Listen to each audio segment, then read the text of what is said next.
Okay, good morning, everyone. We're just coming upon 8:30. We're going to go ahead and get started with roll call. Welcome, everyone, first to Joint Minerals Business and Economic Development, October 8th through the 9th. We're starting at 8:30, capital extension E005. Go ahead and give us roll call. Senator Cooper? Here. Senator Ellis? Present. Senator Jones? Here. Senator Rothfuss? Here. Representative Banks? Excused. Representative Conrad? Here. Representative Heiner? Here. Representative Knapp? Here. Representative Larson? Here. Representative Lawley? Here. Representative Tarver? Present. Representative Western? Here. Co-Chairman Burkhart? Here. Chairman Dockstader? Here. You have a quorum. Okay, housekeeping, folks. We've been asked to make sure that there's an official motion on the minutes. They have been distributed to you. Before we go into those, any discussion on them? Not, I'll call for a motion on the minutes and a second. Moved and seconded. All those in favor say aye. Aye. Those opposed, nay. Minutes approved. Reminder, keep it civil, keep it organized. Let's move through this. We got a full schedule, but we could do it with this seasoned team of legislators. So let's go ahead. Nuclear Regulatory Commission license. Go ahead. I'm going to have you do the introductions. Thank you, Mr. Chairman. So I've asked the Nuclear Regulatory Commission if they could come in and explain their licensing process. This is educational. The process they go through to license a facility, for example, the Cameron Nuclear Power Plant. So we have with us Kim Yada, and Kim goes by Kim. Morgan Butler, who's Deputy Director in the Division of Fuel Management. And we have Milicia Sutton, who is Senior Project Manager for the Kemmer project. So if you have questions on licensing, how they do it, what they've done in Kemmer, these are the people who can answer every question you have. They didn't know I was going to say that. So Good Kim, morning. Milicia, please proceed. Good morning and welcome to Minerals. Go ahead. Which one of you would like to start? I will start. Go ahead. Thank you. Thank And you, just for Chair. your record, just for the record, say your name as you start. My name is Kimyada Morgan Butler, and I currently hold the position of Division Director, Division of Fuel Management. Microphone. Oh, it's not on, okay. Sorry. Chair Dark. Okay. Thank you. Chair Dockstader, Chair Burkhart, and distinguished members of the committee. My name is Kimyada Morgan Butler, and I currently hold the position of Deputy Division Director, Division of Fuel Management in the NRC's Office of Nuclear Materials Safety and Safeguards. With me today is Milicia Sutton, and she is a Senior Project Manager in one of the NRC's Advanced Reactor Licensing branches in the NRC's Office of Nuclear Reactor Regulation. Both of our offices reside at the NRC headquarters in the Washington, D.C. area. It is our pleasure to present to you today an overview of the NRC's licensing processes for nuclear reactor and other NRC licensed facilities. In the interest of time, I will hop right in. Slide 2, please.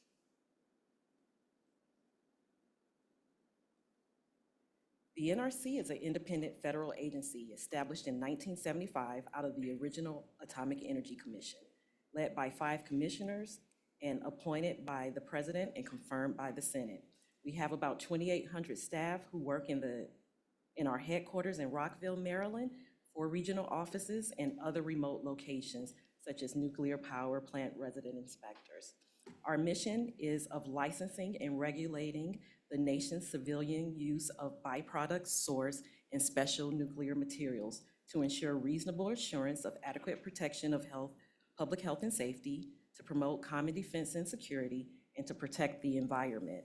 We accomplish this through licensing, inspection, enforcement, and when necessary, event response. Next slide, please. Today, at the chair's request, we will address 3 specific areas. Milicia Sutton, as the senior project for the Camera Unit 1 application, will discuss new and advanced reactor licensing, which will serve as the core of our presentation. And then I will take over and discuss licensing for fuel cycle and spent fuel storage facilities, focusing on the differences and similarities to the reactor licensing processes.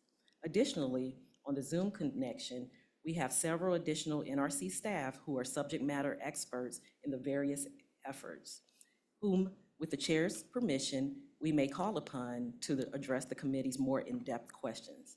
If called upon, I will introduce those NRC staff members in turn. Chair Dockstader and Chair Burkhart, with your permission, I would like to start with one of the overarching point before turning it over to Alicia. Next slide, please.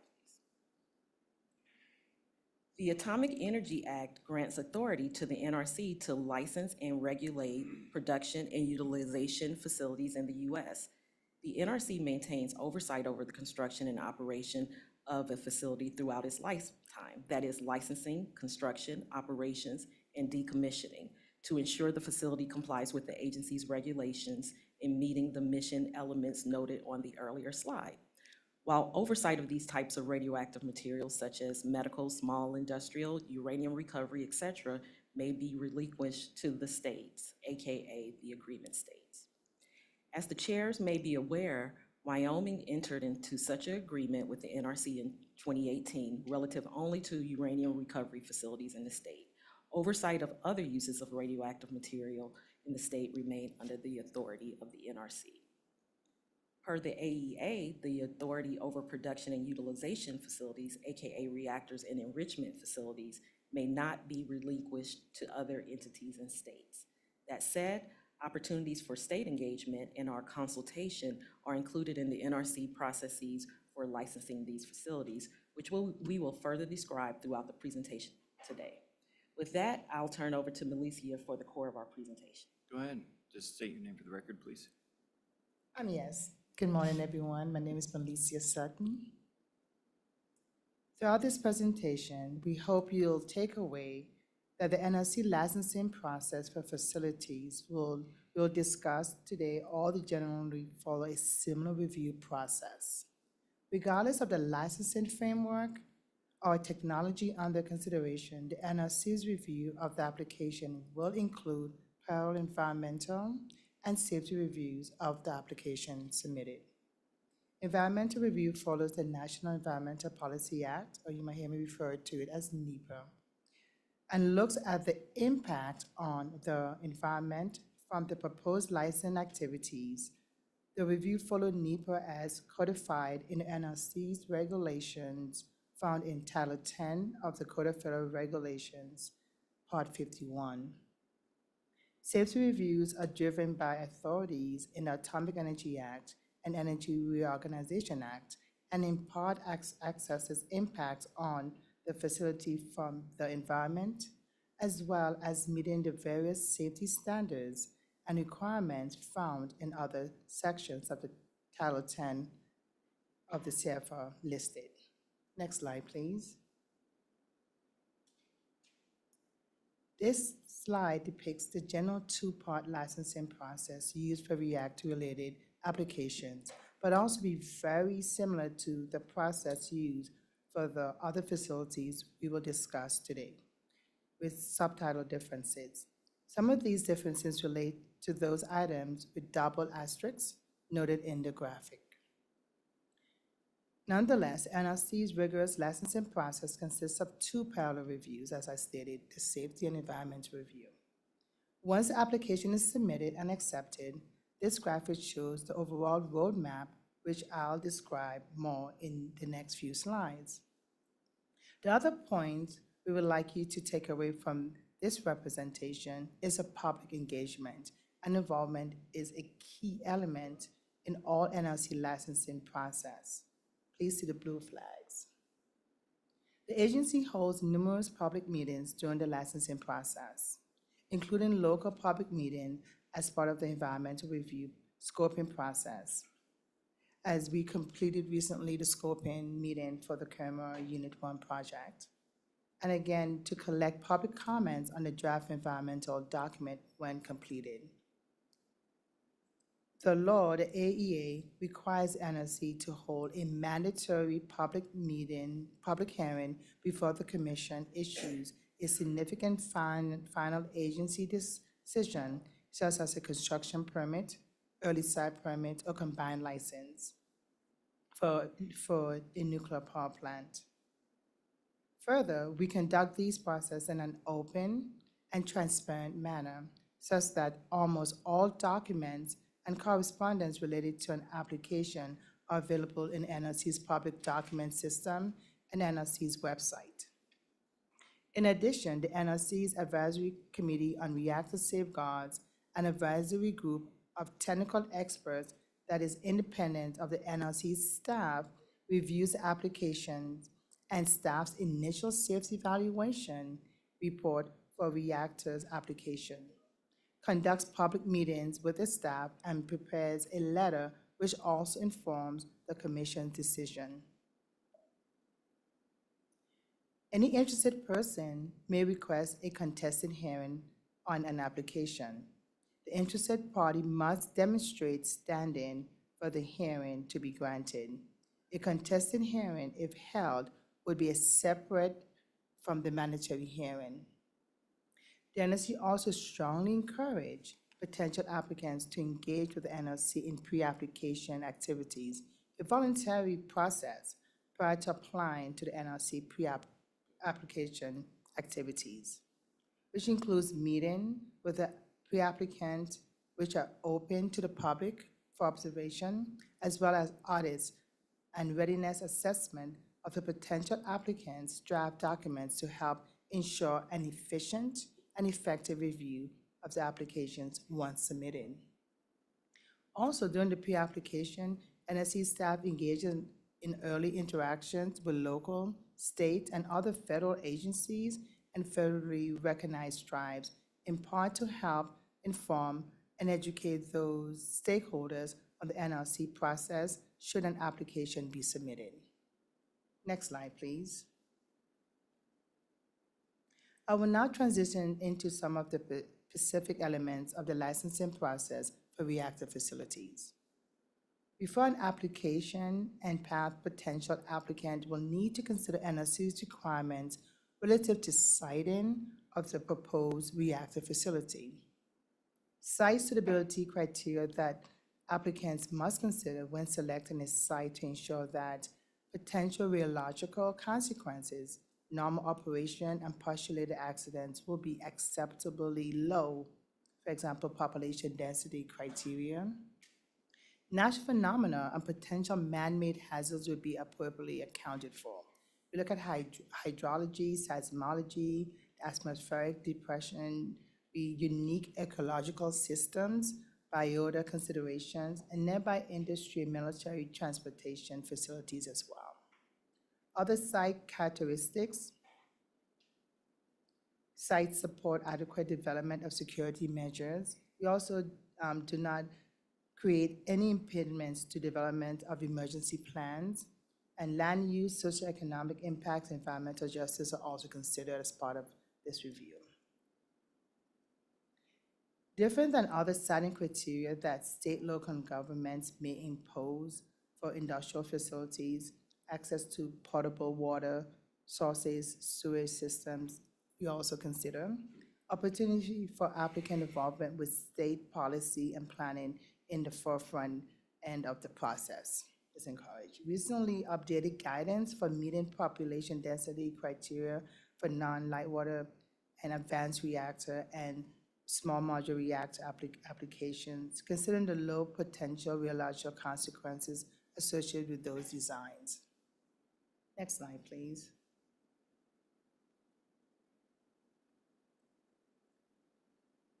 If you want to license a reactor today, you have two different options. You also have the Tensor Part 50, which is what Decatur Unit 1 is currently pursuing, which is a two-step licensing process. You have the construction permit, which allows the applicant to begin building the plant, is issued after NRC determines that all requirements have been met with respect to the safety of the preliminary design and suitability of the proposed site.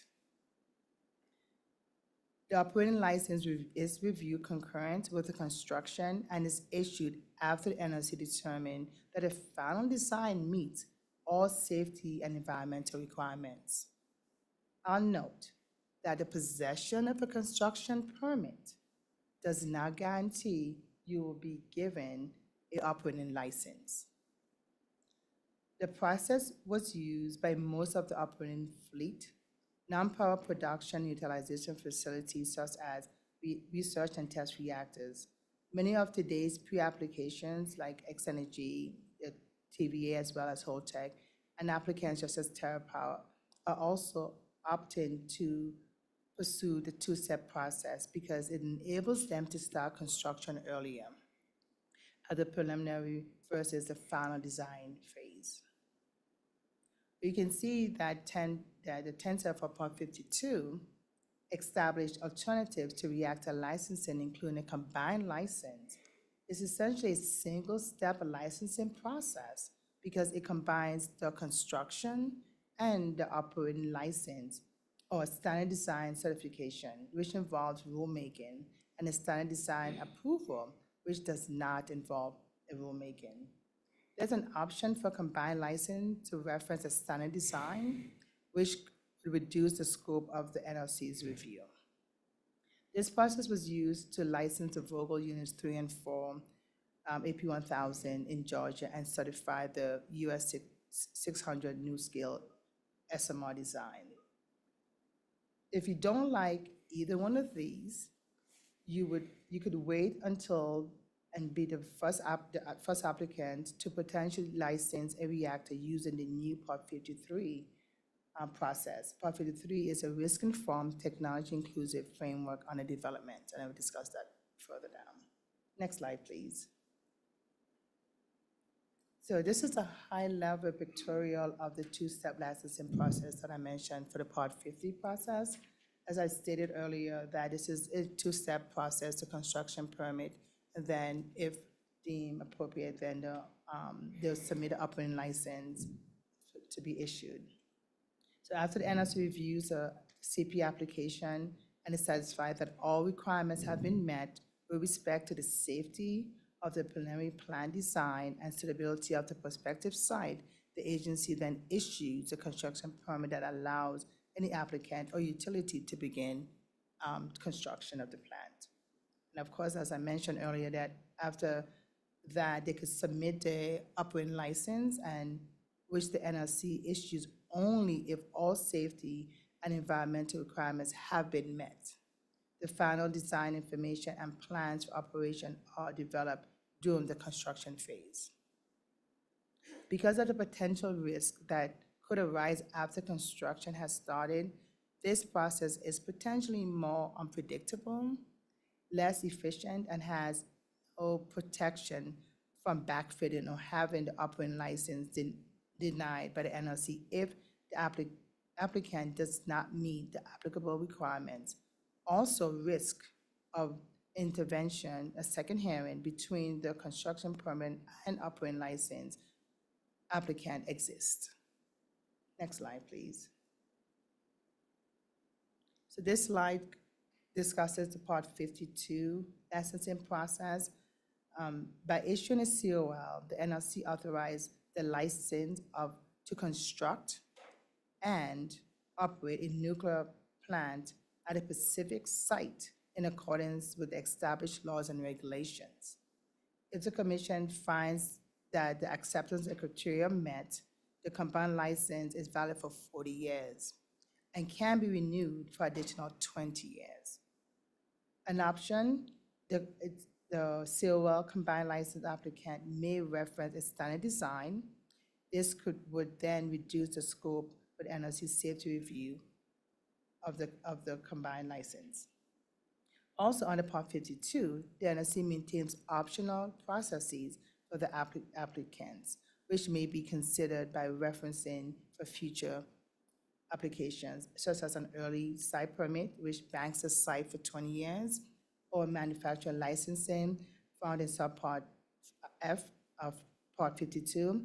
It sets the requirements and procedures for applicants to license and authorization manufacture of a nuclear plant reactor to be installed at a site not identified in the manufacturing license application.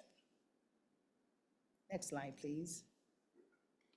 So I mentioned a couple of terminologies under Part 53 that I would like to discuss with you. So technology inclusive, which means the framework can be used for any new light water small modular reactor or non-light water technology.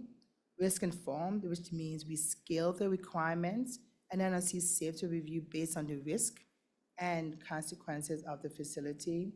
Performance based means a framework that establishes clear and objective criteria that can be used to assess in performance, and licenses have flexibility to determine how to meet the established performance criteria. Thank you, Mr. Chairman. Ms. Sutton, so the changes in Part 53, or the writing of Part 53, that will address some of the new concepts with the advanced reactors, the small reactors, of making them portable, fueling them in a factory, so to speak, before they go on site. That will all be addressed in Part 53, am I correct? Yeah, can I? So, yeah, so Part 53 is being created to align with the new advanced technology, right? We recognize within our agency that Part 50 and Part 52, some of the requirements don't align with it, and they might have to come in for exemptions from some of the regulations. So Part 53 is supposed to help to align and make this process a little more easier for those new advanced reactors, right? But they could still definitely submit the application under Part 50 and Part 52 as a current regulation stands. But Part 53 is supposed to help them eliminate all those exemption requests that they might need to request. Thank you. You're welcome.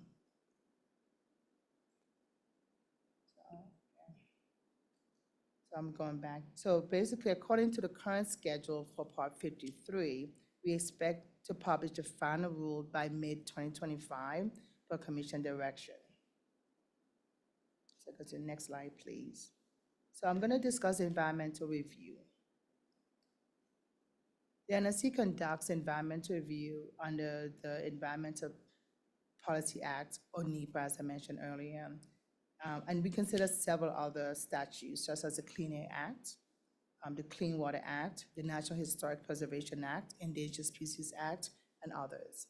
To prepare the environmental impact statement, NRC assembles a team with backgrounds in the necessary scientific and technical disciplines who will gather information on a wide range of topics related to environmental issues, and like starting with the scoping activities that we conducted for the Camera Unit 1 project. This slide shows most of the 15 resource areas during the environmental review. So I know this slide is a little bit too small to read, so I just want to show you the other slide, the next slide, please, which is bigger. So all the NRC's NEPA review process follows the 4 steps described on the slide, right, to include the 15 resources. So we look at the baseline need for the project and the baseline conditions for the resource area. We determine the consequences of the proposed action on the resource area, which means the environmental, the impact level.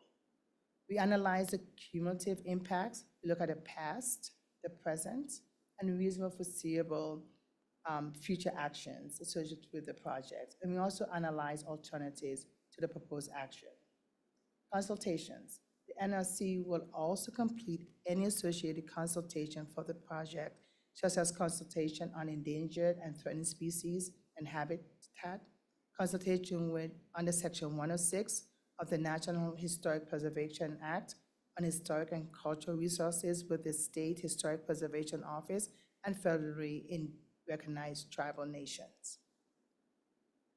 So environmental review will include a scoping period, with a public comment period to inform the development of the draft environmental impact statement, the draft environmental impact statement, the draft NEPA document for public comment, and then we also issue the final environmental impact documentation, which includes all the public comments that we have received during the review.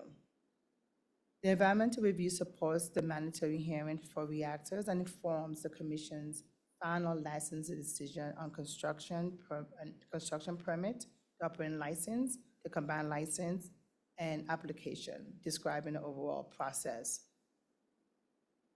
Next slide, please. So on this slide, the principal design criteria establish the necessary design, fabrication, construction, testing, and performance requirements for structure, systems, and components, which is very important to safety. That is structure, system, and components that provides reasonable assurance that the facility can be operated without undue risk to the health and safety of the public. Regardless of the technology, the safety review focuses on a few key fundamental functions of the design of the plant. We look at fuel, which is qualification, performance, and maintaining condition of the fuel, systems for controlling the reactivity, which is the power level, heat removal, systems for ensuring the reactor does not overheat, radionuclide retention, those physical and operational barriers maintained to keep the radionuclides within the facility. The system structure and components used to achieve these functions will generally be called safety-related and receive the most focus of our reviews. To ensure the design adequately address those fundamental safety functions, the safety review also reviews several key areas, programmatic elements. We look at external hazards, nearby facilities, we look at instrumentation and control, we look at radiation and protection for both workers and the public, accident analysis, operational programs, which include emergency planning, security, and operators training. Next slide, please. So this slide, let's talk about the time frame, right, of licensing. The current timelines are driven by the Nuclear Energy Innovation and Modernization Act, which we call it NEMA for short. For completion of a Part 50 construction permit, operating license, or Part 50 combined license, NEMA says 36 months is the max for us to complete our review. For the environmental review, it's 24 months. As stated earlier, NRC review of the application will include both the environmental and safety review. Timelines described by NEMA do not include time required to address the contested or mandatory hearings. Each application received and accepted will have a review schedule and resource estimate developed and published consistent with NEMA or other directing legislation timelines. The Accelerating Deployment of Versatile Advanced Nuclear for Clean Energy, ADVANCE Act, signed into law July 2024, requires the NRC to take a number of actions, particularly in the areas of licensing of new reactors and fuels, while maintaining NRC's core mission to protect the public health and safety. And on the slide is a website that the members of the public and anyone can go on to see how NRC will conduct in several public meetings, as well as to get information on how we're implementing the ADVANCE Act.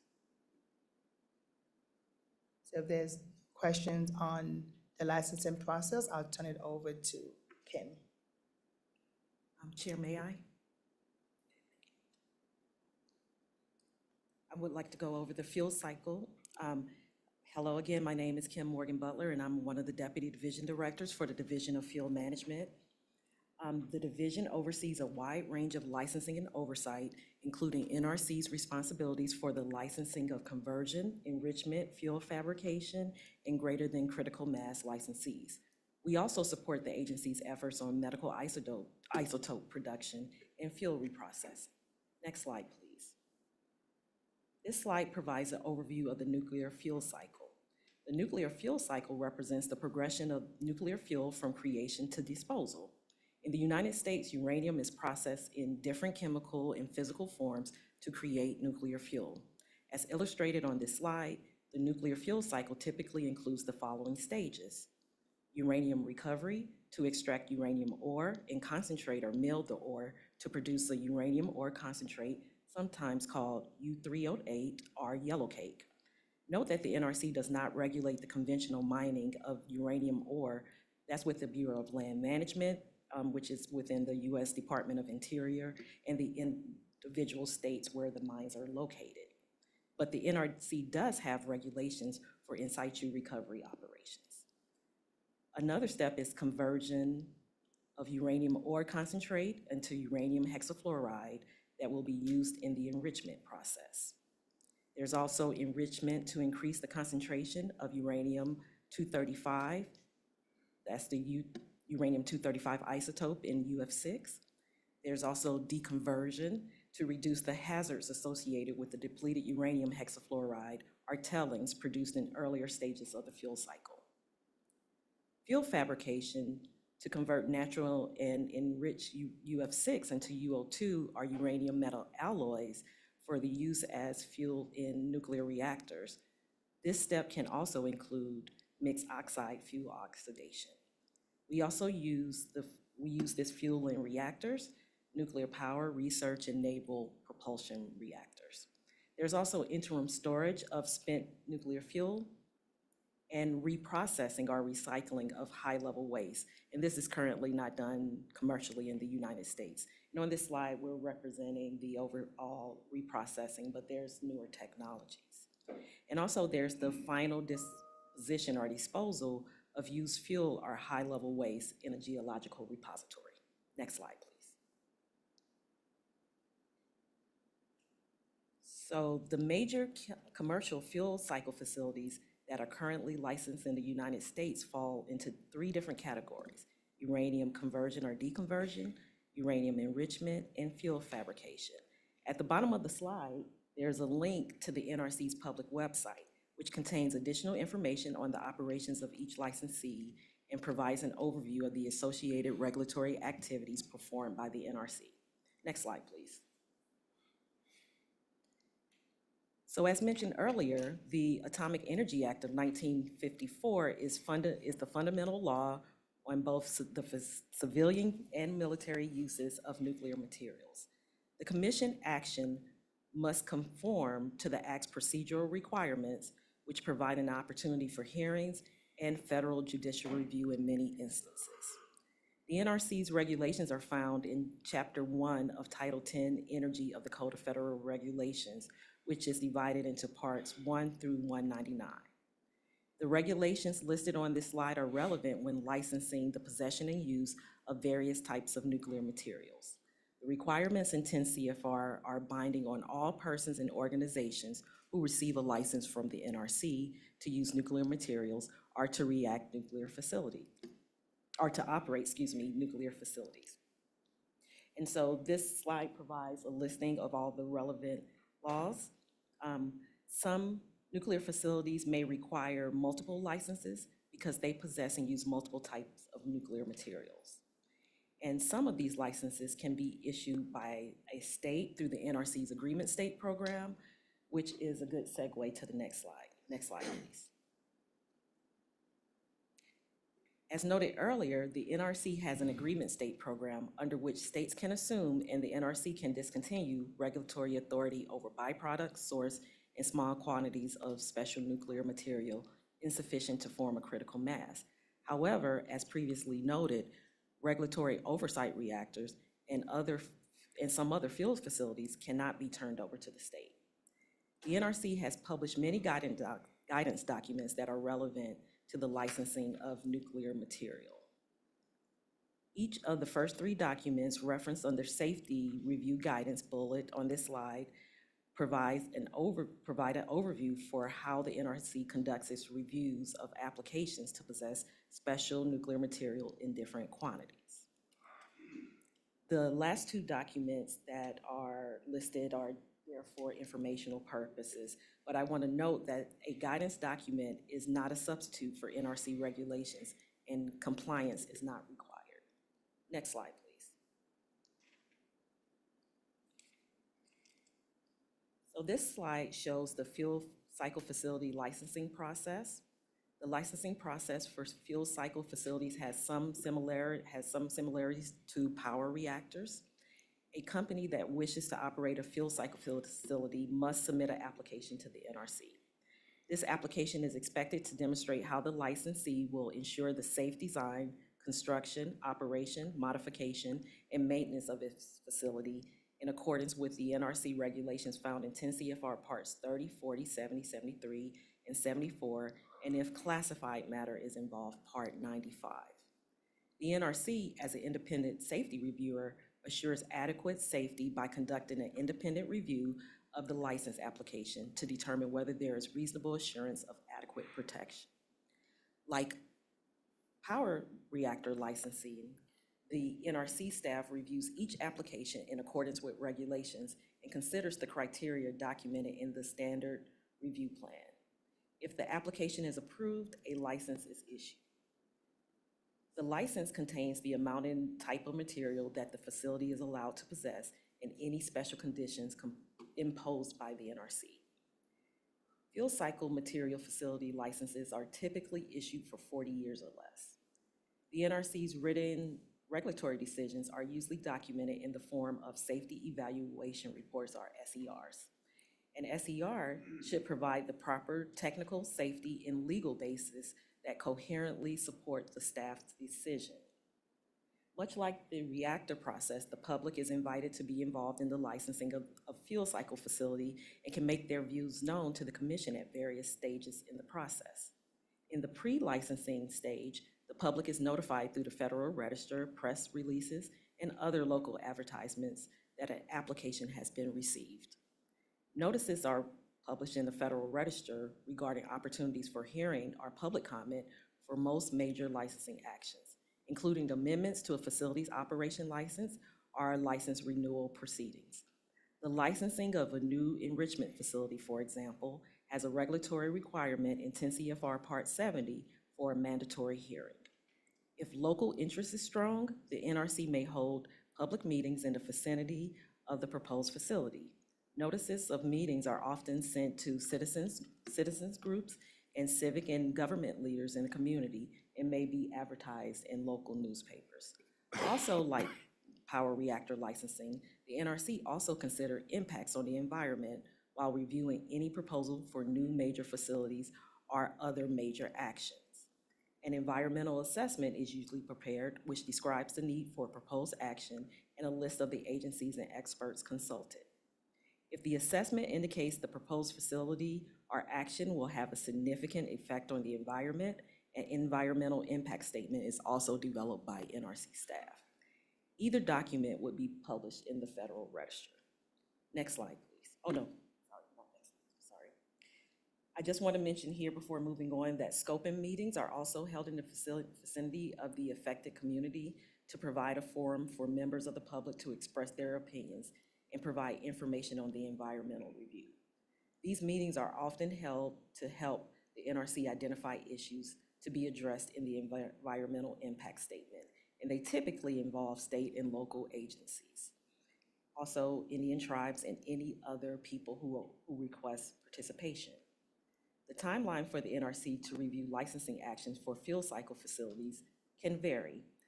In 2019, the Nuclear Energy Innovation and Modernization Act, or NEMA, was signed into law and required the NRC to establish generic schedules for certain types of licensing actions. The NRC established metrics of 3 years to take an action on a license application for a new fuel cycle facility and 2 years for a major amendment request at an existing facility. Typically, for fuel facilities, we work toward a 3-year schedule for a new facility and 12 to 18 months for a major amendment. However, hearings like the one that's mandatory for an enrichment facility may cause an extension to many of these timelines. Next slide, please. I'm now going to move into another area of licensee types that are overseen by my division, and that is spent fuel storage facilities. Next slide, please. Similar to the previous slide showing locations of NRC licensed fuel cycle facilities, this slide depicts the locations of independent spent fuel storage installations, or ISFACs, licensed across the country by the NRC. There are 79 locations. Nearly all are co-located at operating or formerly operating nuclear power stations. Next slide, please. The NRC is responsible for licensing and overseeing the interim storage of spent nuclear fuel and certification of dry storage cast designs for spent nuclear fuel in the U.S. The NRC establishes the regulations for licensing interim spent storage facilities and certification of dry storage cast designs. These NRC regulations establish a set of design, analysis, and operational requirements for safe operation of these storage facilities and dry storage casts. The NRC currently licenses and oversees 79 of these facilities. Nearly all, as I mentioned before, are located at existing or decommissioned power reactors throughout the United States. The NRC also inspects and oversees these storage facilities throughout its construction, operation, and decommissioning. We also oversee and inspect the manufacturers or certified dry storage cast system to ensure that they comply with their approved quality assurance programs. After the NRC issues the license for a particular applicant, the NRC continues to provide oversight, including periodic inspections and, if necessary, enforcement. In other words, the NRC has an enduring oversight presence over the life of a facility. Next slide, please. I will quickly go through regulations for ISFSI and Certificate of Compliance licensing, which are under Part 72 of the Code of Federal Regulations. There are site-specific licenses, where a license to store spent fuel and reactor-related greater than Class C waste is in a proposed ISFSI at or away from a reactor site. Regulations for site-specific licenses are under Subpart B. There's also general licenses, and they are only available to holders of Part 50 or Part 52 reactor licenses. And they require use of dry cast storage systems that are certified by the NRC. And regulations for the general licenses are under Subpart K. There's also Certificate of Compliance, or COC, which means the certificate issued by the commission that approves the design of a spent fuel storage cast. Regulation for a COC are under Subpart L. Even though COC says design of a spent fuel storage cast, it really includes the whole system, including the storage cast, transfer cask, storage module, etc. There are currently 15 dry fuel storage systems approved by the NRC and being used by the industry. There's also Consolidated Interim Storage Facility, or facilities, or CISFs, such as ISP in Western Texas and Holtec in Southeast New Mexico, and they are licensed in the same manner as specific licensed ISFSIs. The CISF initial term can be licensed up to 40 years, and then a licensee can submit an application to extend up to another 40 years and would require the NRC to review. Next slide, please. Before I talk more about CISF licensing, I would like to address the topic of disposal of spent fuel and high-level waste. The National Program for Disposal of High-Level Radioactive Waste, including spent nuclear fuel, is for development of a deep geologic repository. The Nuclear Waste Policy Act provides for specific roles for U.S. government agencies.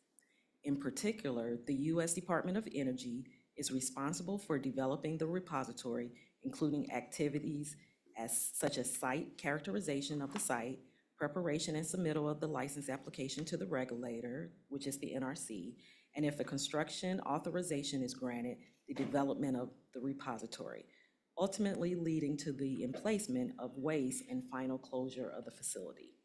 The NRC, as the regulator, is responsible for specifying regulations that govern the safe operation of the repository and disposal of the waste. We also review the DOE's license application and, if approved, regulatory oversight of the repository development and operations. The U.S. Environmental Protection Agency has a role of setting generally applicable health standards that are to be incorporated into the NRC's regulations as part of the requirements for the repository. The Nuclear Waste Policy Act, as amended in 1987, specifies that DOE is to consider the Yucca Mountain, Nevada site for the first repository. The DOE submitted a license application to the NRC in 2008. The NRC completed the safety review and published 5 volumes of its safety evaluation report in January of 2015. But currently, the Yucca Mountain proceeding is expended. But I would like to emphasize that spent nuclear fuel continues to be safely stored under NRC regulations and oversight, under 10 CFR Part 72 at the various locations shown on the previous slide. Next slide, please. Very similar to the licensing process previously shown for reactors and fuel facilities, there are 3 main parts of the NRC's review process, represented by 3 vertical columns in this slide. Next slide, please. For the NRC CISF review, for Holtec and ISP CISFs, they are to be designed to protect the public and workers and be able to withstand numerous credible natural disasters and accidents. With this in mind, the NRC has well-established safety requirements that must be met. These requirements, along with a thorough and independent safety review by NRC staff, will ensure that the facility can maintain confinement of the radioactive material, provide radiation protection, prevent nuclear criticality, and maintain the ability for the spent fuel to be safely moved. Part of the NRC's licensing review also includes review of licensee security measures to minimize the likelihood of malicious acts of sabotage. This review ensures that licensee programs meet all the security requirements in our regulations and security orders for the physical protection of spent fuel while in storage and during transportation to provide a high assurance of security. The staff also reviews numerous factors to determine overall suitability of the proposed site. The staff considers the seismology and geology of the site and analyzes the design to ensure that it can withstand a seismic event without releasing radioactive material. The NRC's environmental review process is conducted in accordance with the requirements of NEPA and our implementing regulations in 10 CFR Part 51, of similar scope to those review completed by fuel facilities and reactors. The ASLBP is an independent adjudicatory arm of the NRC that conducts hearings for the Commission.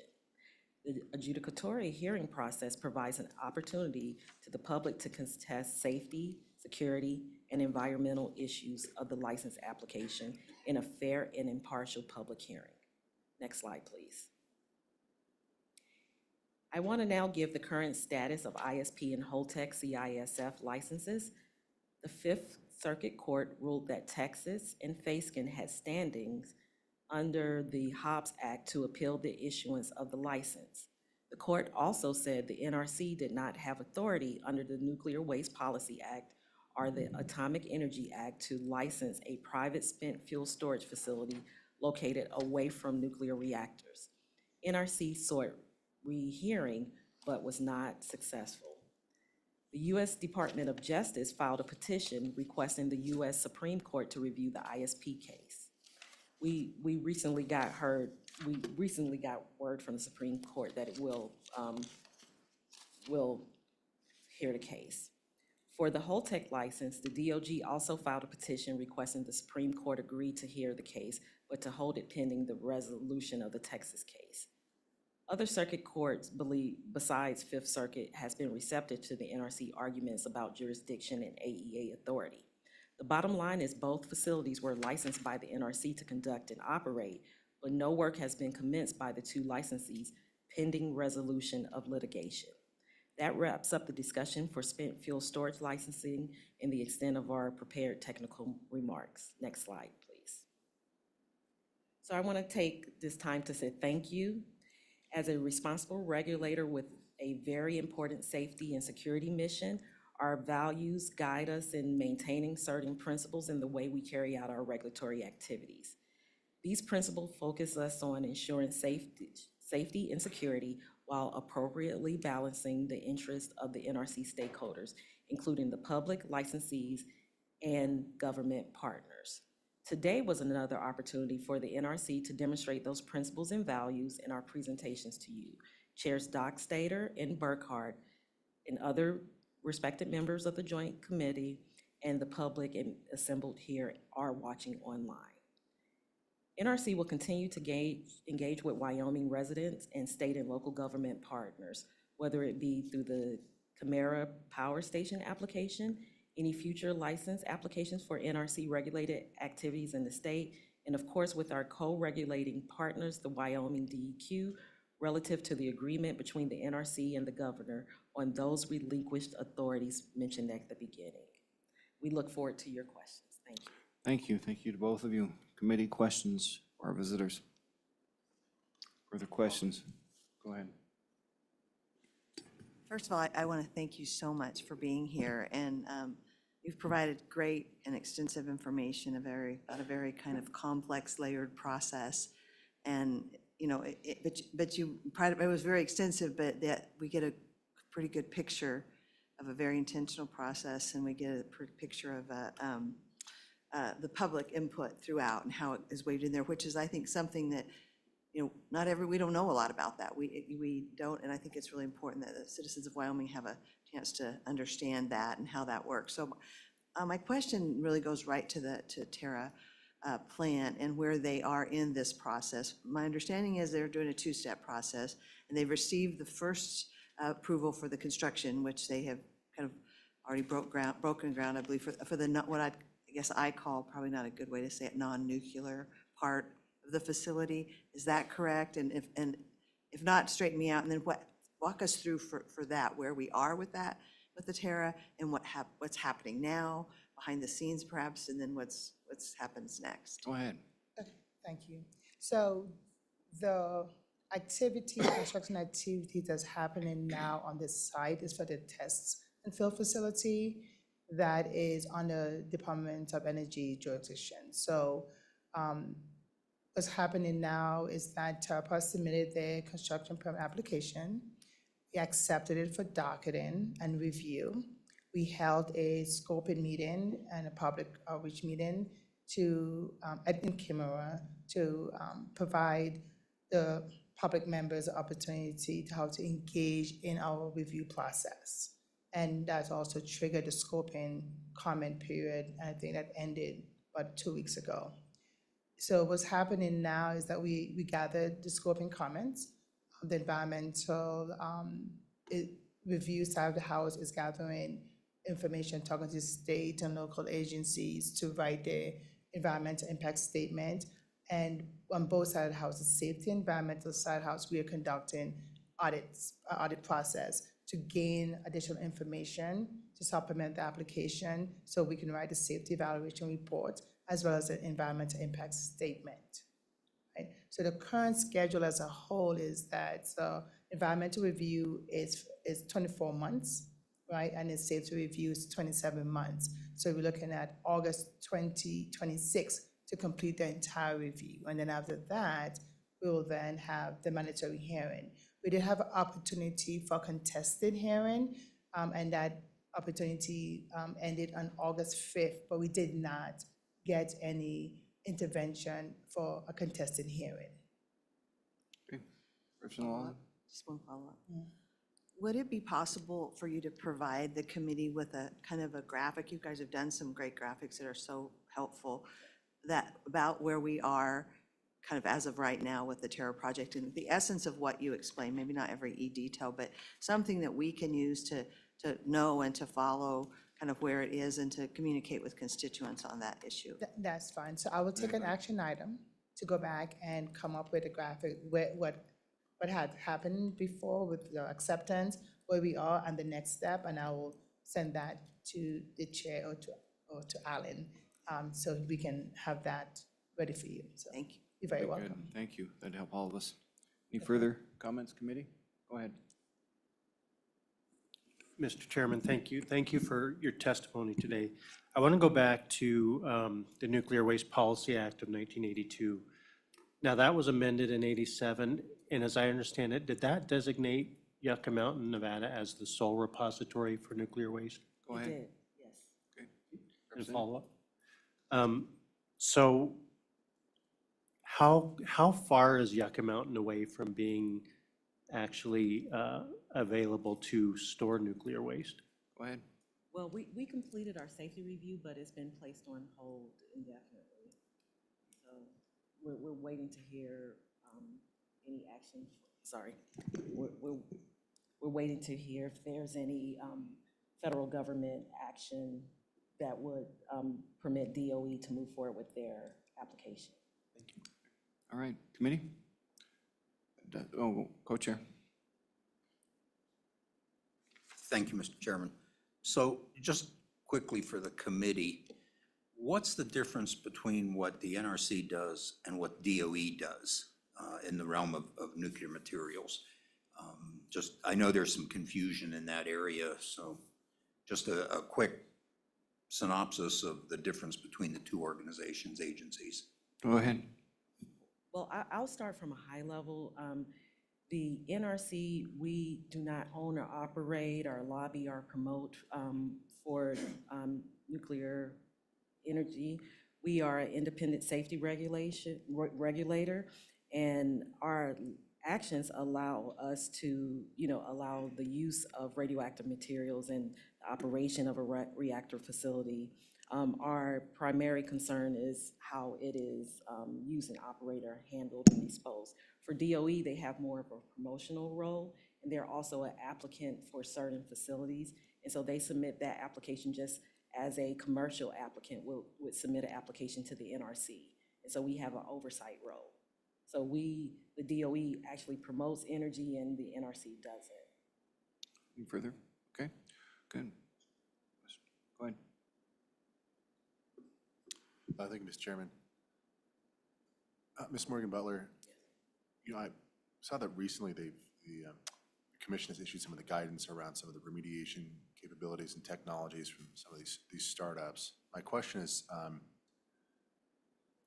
my understanding is that the approval process is quite lengthy in time and duration.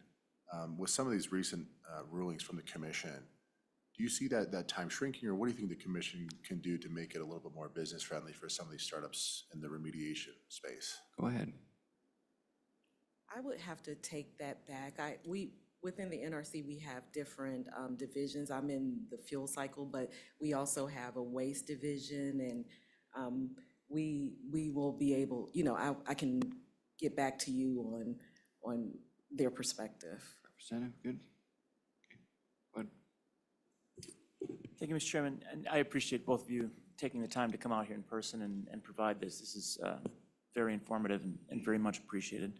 I was curious about microreactors, and I see some of your later slides, the backup slides, slide 41, for example, has a lot of information about advanced technologies and alternative technologies.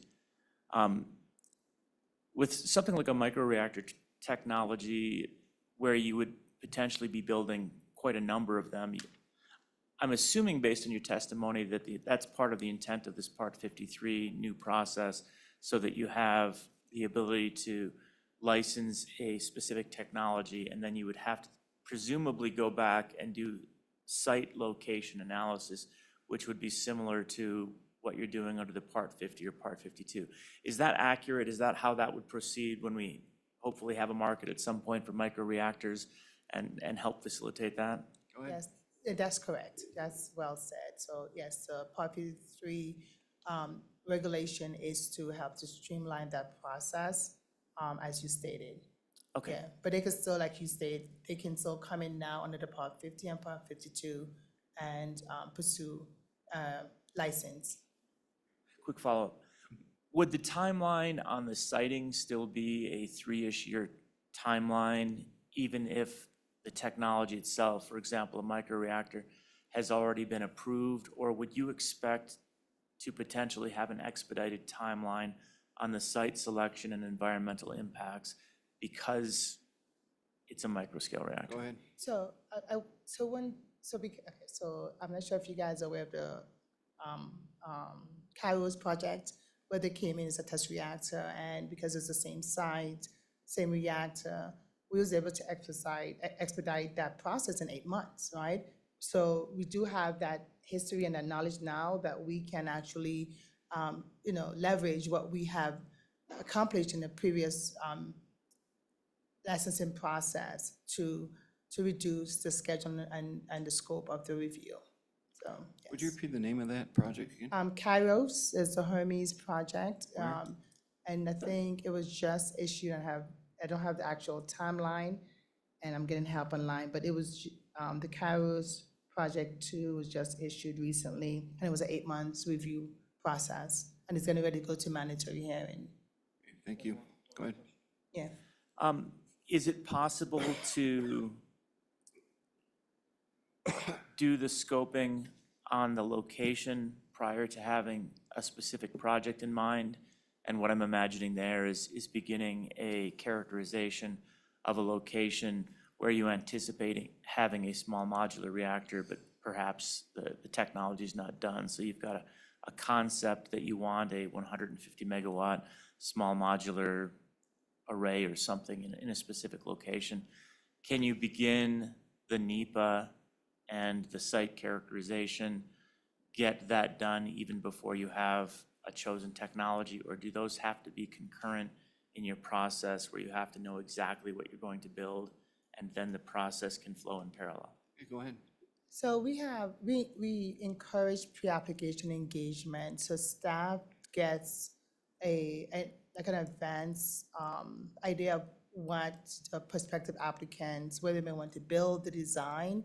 And we ask for like white papers and topical reports on the safety side to get a better idea of any novel issues, right? But our NRC review don't start until we actually get the application in-house and we accept it for docketing, right?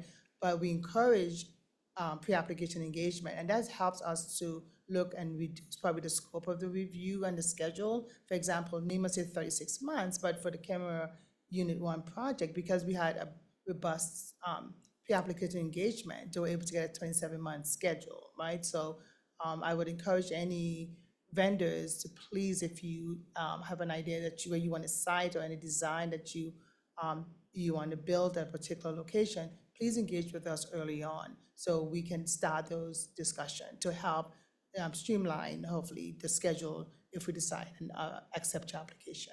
Thank you. That's You're it. welcome. Representative Larson will be our last question. We're kind of squeezing into DEQ's time, and they're always a popular organization to hear, so go ahead. Thank you, Mr. Chairman. So let's say a microreactor, new technology, decides to go through Part 50 or 52 now. In Part 53, will there be a process to where they can convert their license to a Part 53 process since they went through the other process prior to that being released? So I probably have to ask for help on this one, because I know currently 6 months prior to any application being submitted, you are submitting it based on the current regulations that is, approved, right? So we usually don't backfit them. They can reference the Part 53 information in the application, and we'll review it as such, knowing that that's a regulation that's out there that they're citing to. So they can definitely pull any information from the Part 53 regulations and cite in the application for us to Follow-up? review. Good? All right. Thank you for coming. Appreciate your long travels. Appreciate the detailed discussion you gave us today. And I wish you all the best in your travels and stay close to us, okay? Thank you. Thank you. We got a lot happening in nuclear. Go ahead. So, Kim, Militia, thank you very much. Most of you, I hope you're aware, they're here for this presentation. They came from Washington for this presentation and for a government-to-government meeting yesterday. I want to sincerely thank both of them. It's a long, arduous journey, no matter how you do it from DC and into Wyoming. So thank you very much. Hopefully we'll see you again in the future. Well, Militia, I know I'll see you again in the future. I think we will. Yes. Yes. All right. Thank you. Thank you. Thank you. Go straight into Department of Environmental Quality. Oh, yeah, really quick, public comment. I'm rushing because we're backed up on time here. There being none, let's go ahead. DQ, limited mining operations. Ryan, you want to kick us off as soon as they're at the table? Yep. Go ahead. So, Mr. Chairman, members of the committee, 25 LSO 1, version 0.6, limited mining operations amendments. This is 3-01 in the online meeting materials. This is a bill draft that the committee considered in July and would amend requirements for the commencement of limited mining operations, amend and update bonding, notice and reporting requirements, limit overburden surface mining operations, the small mine, and amend bond release and extension requirements. The draft, with a couple of exceptions, is unchanged from July. There were 2 changes that the co-chairman directed, which I'll discuss in the overview. So starting on page 2, line 11, instead of listing the specific minerals that are subject or available for limited mining operations, the reference is changed to expand that to any non-coal mineral except those that are regulated by the Nuclear Regulatory Commission and those nuclear materials that are regulated by the state. On page 3, beginning on line 16, this reorganizes the bond amounts that must be filed for limited mining operations. So for the 8 minerals that were specifically listed previously, so sand, gravel, scoria, dolomite, shale, ballast, or feldspar, before July 1, 2025, the bond amount would remain the same, $2,000 per acre. For those limited mining operations, for those materials commencing on and after July 1, 2025, the bonding amount is $5,000 per acre. For quarries, this is page 4, line 11, that commence operations before July 1, 2025, the bond amount is $3,000 per acre. On and after July 1, 2025, quarries would increase to $7,000 per acre. Then page 5, line 1, for bonds for the specified LMOs and quarries, the operator may file a full cost bond to ensure reclamation, and then all other non-coal LMOs must file a full cost bond. Page 5, line 10 changes the time for the potential additional bond that the Land Quality Division Administrator may ask for from 90 days to 150 days. And then on line 16, it changes the deadline for posting that additional bond from 30 days to 45 days after receiving notice. Page 5, line 19, after cessation of limited mining operations, the operator must notify the administrator of that fact and plan for commencement within 45 days. And this is a change from being required to provide that notice in the annual report. Moving on to page 6, line 6, immediate reclamation is not required for limited mining operations for the removal of any non-coal mineral. Page 6, line 21 is just a conforming amendment. And then page 7, line 1, Mr. Chairman, members of the committee, this is language that is new to this version of the draft. And this is loosely based on the 3rd reading amendment that was adopted in the House of Senate File 44 in the 2024 session. So subparagraph H, this is a new subparagraph. For all non-coal minerals except for those traditional minerals, so sand, gravel, scoria, limestone, dolomite, shale, ballast, and feldspar, the limited mining operations must be only for purposes of proving or evaluating a mineral deposit for subsequent mining operations, and it must be conducted using only mechanical mining methods. Page 7, line 13 is another new subparagraph, and it prohibits an operator who commences or engages in limited mining operations from conducting more than one limited mining operation within adjacent areas when the limited mining operations are for the same mineral, or conduct more than one LMO within a 6-mile radius. Page 7 at the bottom, the administrator may allow 2 LMOs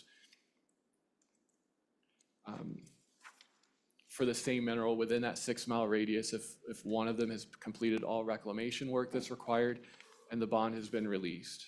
So that subparagraph J is really meant to address the concept of daisy chaining LMOs. Page 8, line 18, mining operations that are authorized and approved under subsection J, the limited overburden surface operations before July 1, 2025 are authorized to continue, but after July 1, 2025, no mining operations can be authorized under that subsection. Page 9, line 10, the annual report that's required for LMOs must also contain the number of yards or tons of minerals sold during the year.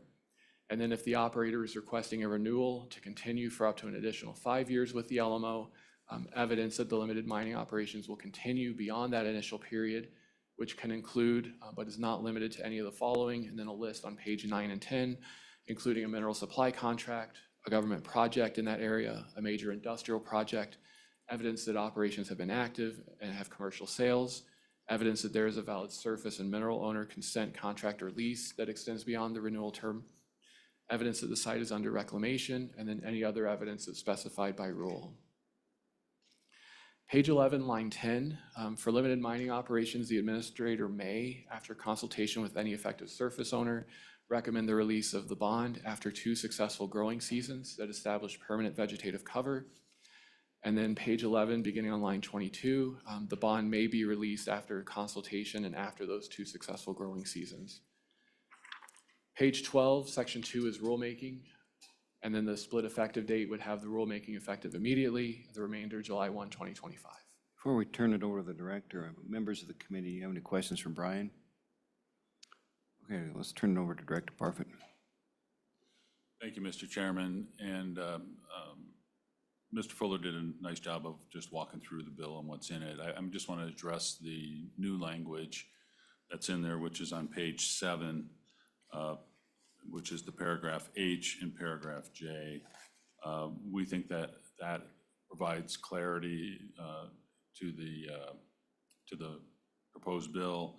It also kind of syncs up the land quality rules. If you look at paragraph J, that basically codifies what's in our land quality rules, chapter 10, section 9 currently. So, and I'm going to turn it over to Mr. Wentland if he has any remarks, but we're here to answer any questions of the committee. Mr. Wetland, go ahead. Mr. Chairman, I'm Kyle Wentland. I'm the Administrator of the Land Quality Division at DEQ, and I really don't have anything further to add on this bill at this time. I would stand for questions from the committee. Committee questions for either one of these gentlemen? There being none? Mr. Co-Chair, would you like to weigh in? Thank you, Mr. Chairman. So, committee, the changes that are mainly on page 7 came from the input we got in July, at our July meeting. The potential for leaching from a non-coal mine, the potential for daisy chaining and that. And those were the main issues brought up. And that's where those changes come from, or to address those issues. So you can only use mechanical means to prove out a claim. You cannot do what we would all describe, I think, as full-blown mining. The other one then is to take what's currently in rule and regulation in the department and convert that to a statute saying you, in effect, cannot daisy chain. You can't run one mine adjacent to another, adjacent to another. And I think that takes care of a number of the issues that were brought up during the testimony in our July meeting. So, and I'll be glad to answer questions. Other than that, I think it's the same. One other comment I have, that was on page 8, line 5, paragraph J. The change removes from the agency the ability to grant those exceptions. That removes the small mining operation. So you have, right now you have 3 potentials: a limited mining, small mining, and full-blown mine, large mine. What this says is that the agency will no longer be able to grant small mining permits. You either have a limited mining operation, 15 acres or less, or you have a full large mine permit. There's nothing in between, which again, I think that helps the people of the state in their concerns, and also limits the department and actually in a way helps them with these requests. So that's all I'd have to add. Okay, committee, this is on the working draft 6, limited mining operations amendments. Oh, yeah. Just a minute, we're gonna go to public comment after Senator Rothfuss. I was just wondering how we're going to proceed. We've got the 2 bills that are related to this. Are we going to, do You want to go through them Go through first both and then bills, call hear for about both bills, motion on and then both? have Fair public enough, comment. that's fair enough. Yeah, okay. Let's double check public comment on this. Any comments? Public comments are being none. Let's go ahead and go to the next bill, then we'll consider them both at the same time. Yep, Mr. Chairman, 25 LSO 200, working draft .4, limited mining operations bonding amendments. This is a bill draft the committee requested in July and would only amend the bonding provisions for LMOs based on 25 LSO 1. The changes here and the amounts are identical to those found in the first draft. So starting on page 3, line 7, the structure is slightly different. So limited mining operations before July 1, 2025, it would be $2,000 per acre. After that, it would be $5,000 per acre. Then moving on to page 4, for quarries before July 1, 2025, the bond amount is $3,000. For those on and after, it's $7,000. And then page 4, line 12, the operator may file a full cost bond to ensure reclamation. Mr. Chairman, there's no requirement for the full cost bond because this bill draft does not expand the minerals and materials that are available for limited mining operations, unlike 25 LSO 1. Page 4, line 16 makes the change to the timelines that are available for the administrator to require an additional bond. Those are identical to the first draft as well.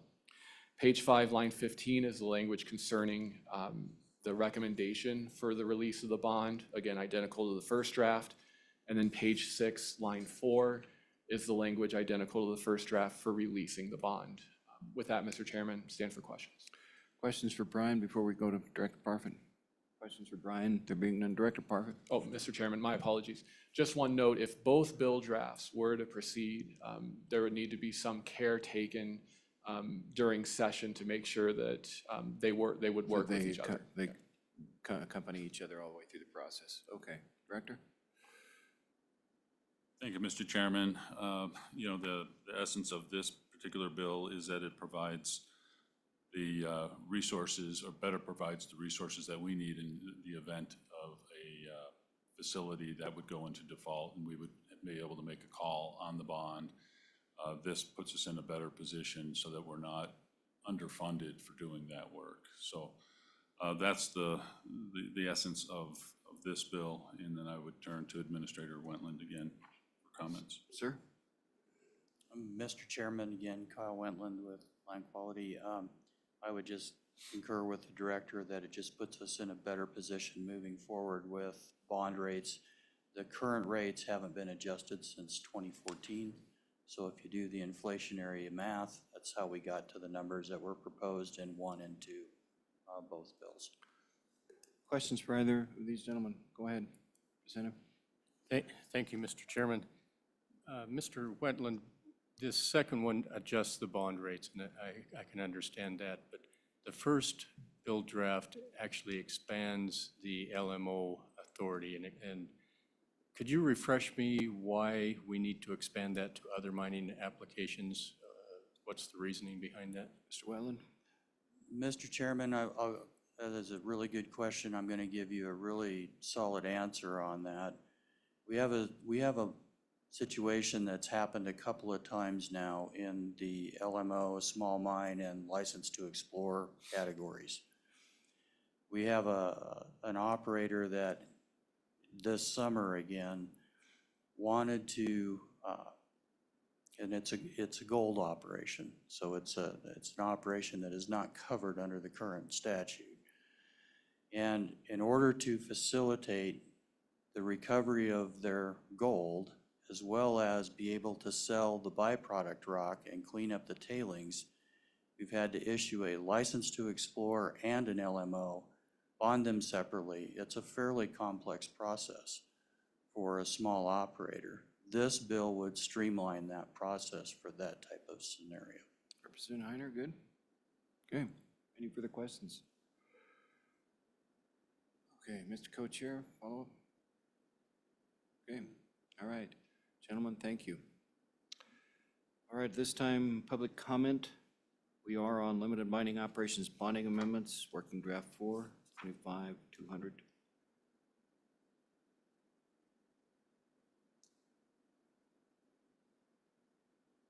welcome. Go ahead and state your name. Good morning, Mr. Chairman, members of the committee. My name is Kelly Little. I'm with the Associated General Contractors of Wyoming. AGC continues to be supportive of this legislation and all its many through this process, all its many iterations. And I do think that the changes that were made from the previous meeting till now provide clarity, and we're supportive of those changes. We're also supportive of the scaled back version of the bill. I think last year, this bill, as it was going through, what we were most interested in is making sure that, the state isn't held liable in the case of a bad actor who leaves the state to reclaim these operations. And so we think that the change in the bonding is appropriate, and we're supportive of that.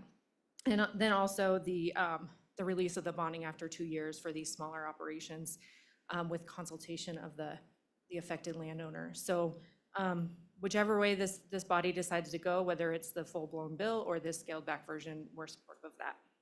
Questions for Ms. Little? Being none, thank you. Further public comment? Further public comment? Nothing online? Hey, oh, wait, go ahead.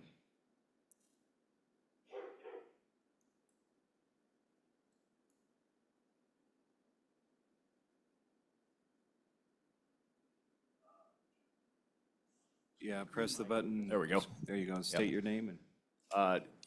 Chairman Dockstader, members of the committee, Alec Underwood. I'm the program director for the Wyoming Outdoor Council. We appreciate the improvements to the amendments bill, as well as the intent on the bonding bill. However, we stand opposed to exempting new mineral types. Effectively, this would take away public comment for those minerals that are currently subject to a permitting process. We see this as problematic as folks that we've heard from around the state on the current process of LMOs are troubled by the lack of public input. And so we see as exempting new minerals, we'd probably create further instances where folks are upset. In addition to that, we have a couple of discrepancies between the bills. If you look at subsection 5 of the subparagraph in the bonding bill, it looks like the operator may file a full cost bond to ensure reclamation in accordance. And if you look at the amendments version of the bill, looks as if all other non-coal limited mining operations shall file a full cost bond. We understand in the amendments bill, this is breaking it down between existing sand and gravel and feldspar, and then the potential for new minerals. So we would like to see, at least in the bonding bill, that language from subsection 5 of the amendments bill incorporated. Again, I think we're opposed to exempting new minerals simply because the lack of public comment. Questions for Mr. Underwood? Go ahead. Thank you, Mr. Chairman. From your background from the Outdoor Council and environment, with the LMO provision and option, is there adequate safeguards for groundwater and some of the things that, are they evaluated appropriately under the LMO portion versus the way that we're currently doing this? Mr. Underwood? You're saying for the existing LMO process? Mr. Chairman, so for the existing process, it does not include hard rock mining for LMO. So that goes through a different permitting process. So if we use this first bill draft, then hard rock mining becomes encompassed under LMO. Is that encompassed, does that evaluate the environmental impacts enough to proceed in that route? Mr. Underwood? Chairman Dockstader, Representative Heiner, we don't believe so. We think the application process for approval for LMOs has some holes in it in terms of understanding what the impact will be. There's a reason that hard rock materials are currently subject to a permitting process, and that's because they have the potential to, in some cases, create perpetual environmental harm. So we see that not being appropriate to include them under this category without full cost bonding and without more rigorous review as they're currently permitted. Okay, Mr. Honor, any follow-up? Okay. All right, there being none. Anybody like to address those concerns, or at this point we move forward? Being none, thank you, Mr. Underwood, appreciate it. Thank you.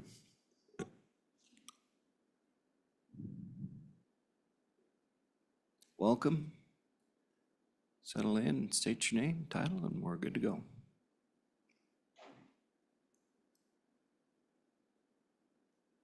Mr. Chairman and members of the committee, I'm Carolyn Griffith, Chairperson of the Casper Mountain Preservation Alliance. I support the proposed bonding measures, but I do not support expanding the LMOs to include other minerals. Specifically, I have concerns regarding the minimal oversight and opportunity for public input associated with the limited mining operation notification process.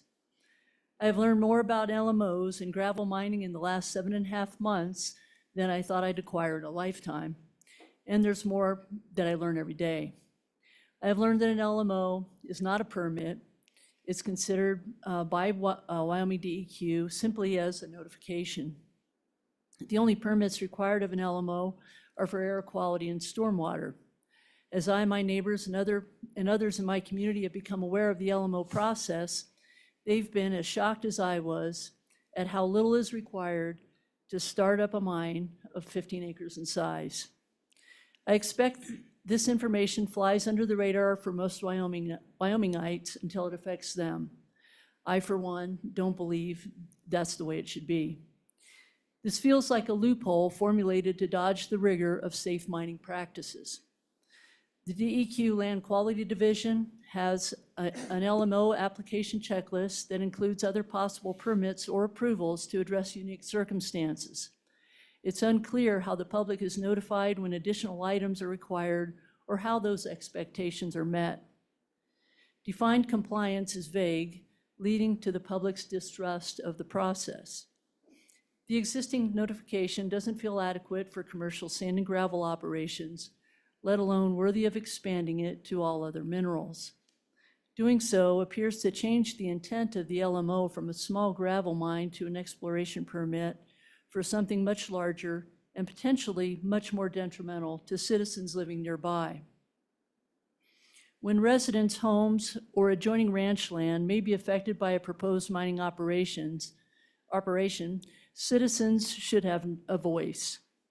Locals are concerned, as you would be, about safety, water quality and quantity, noise, mental health, dust, recreation, and everything else that impacts their daily living.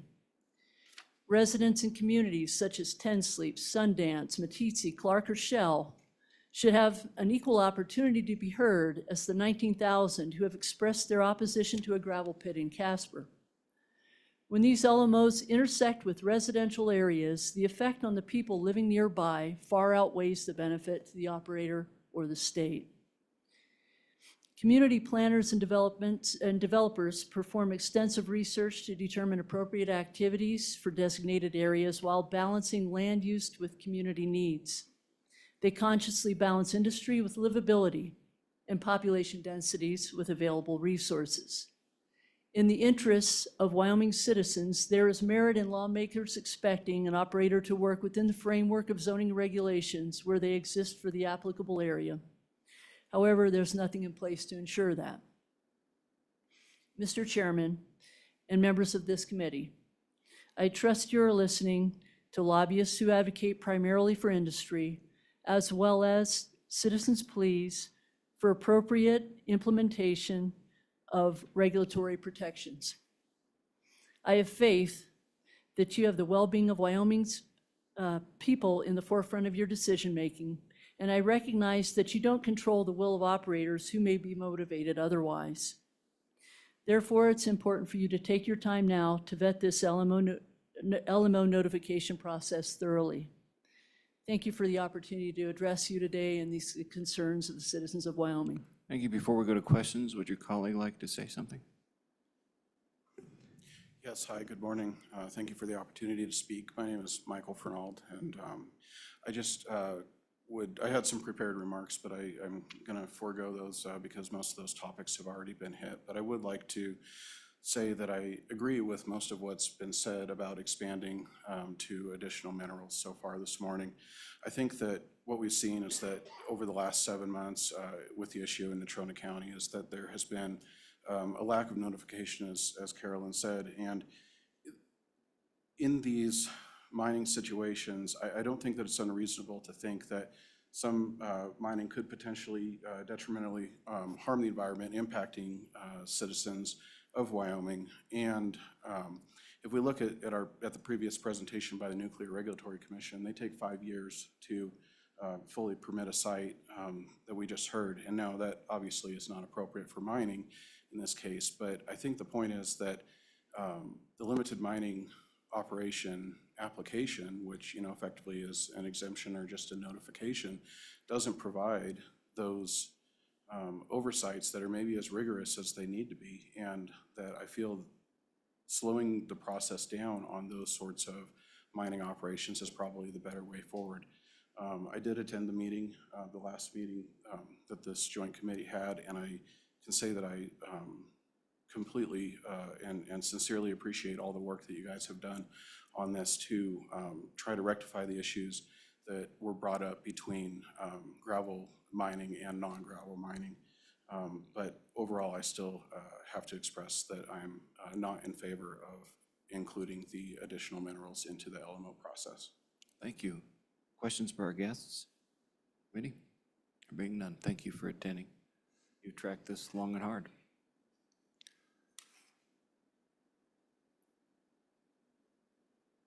Mr. Detai. Thank you, Mr. Chairman. Good morning, members of the committee. I'm Travis Detai with the Wyoming Mining Association. I won't say anything else that I haven't said over the last 2 years. We're supportive of both bills.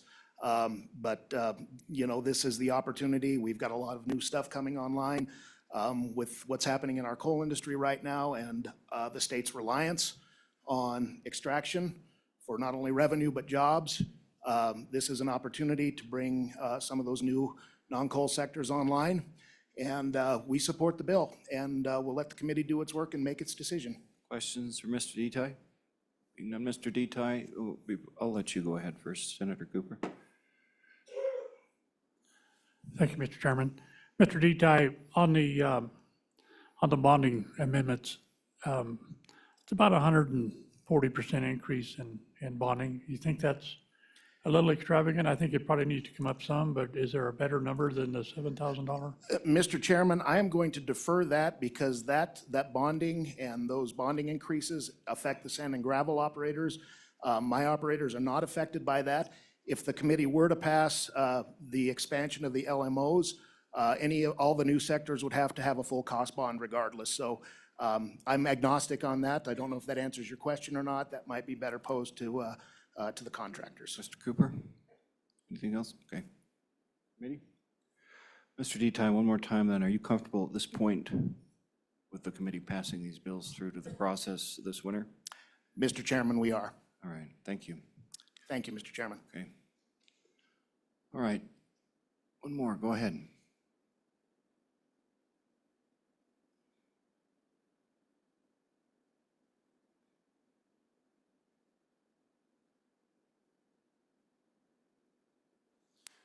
Thank you, Mr. Chairman. Mr. Chairman, my name is Kyle True. I'm with Prism Logistics.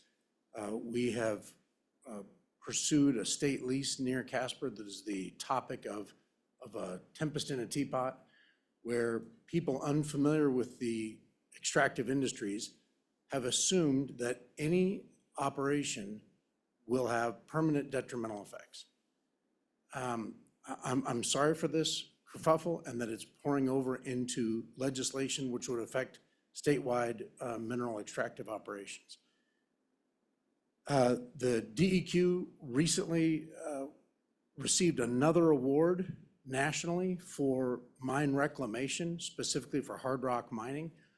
What we have in this state is very responsible and environmentally conscious mining operations, both for gravel and for other hard rock operations, coal and nuclear are significantly different enough that I think it's appropriate they be left out of this legislation. But when a gold mine would be restricted to mechanical mining operations, it would have the same impacts on the environment that a gravel pit would. And it is generally recognized by the mining industry and therefore by the DEQ that a 15-acre operation is simply de minimis impact on area, water, et cetera. Because if there's going to be an aquifer issue, it's going to have to cover many, many more acres than a small 15-acre impact. So I speak in support of either of these bills as they move forward. Regarding the last question that Senator Cooper had about if this is adequate or overkill for bonding, we internally in our company estimate $1,500 to $2,000 per acre for our reclamation costs. So if this moves to 5,000, which I really have no problem with, I have no problem with industry standing behind their obligations.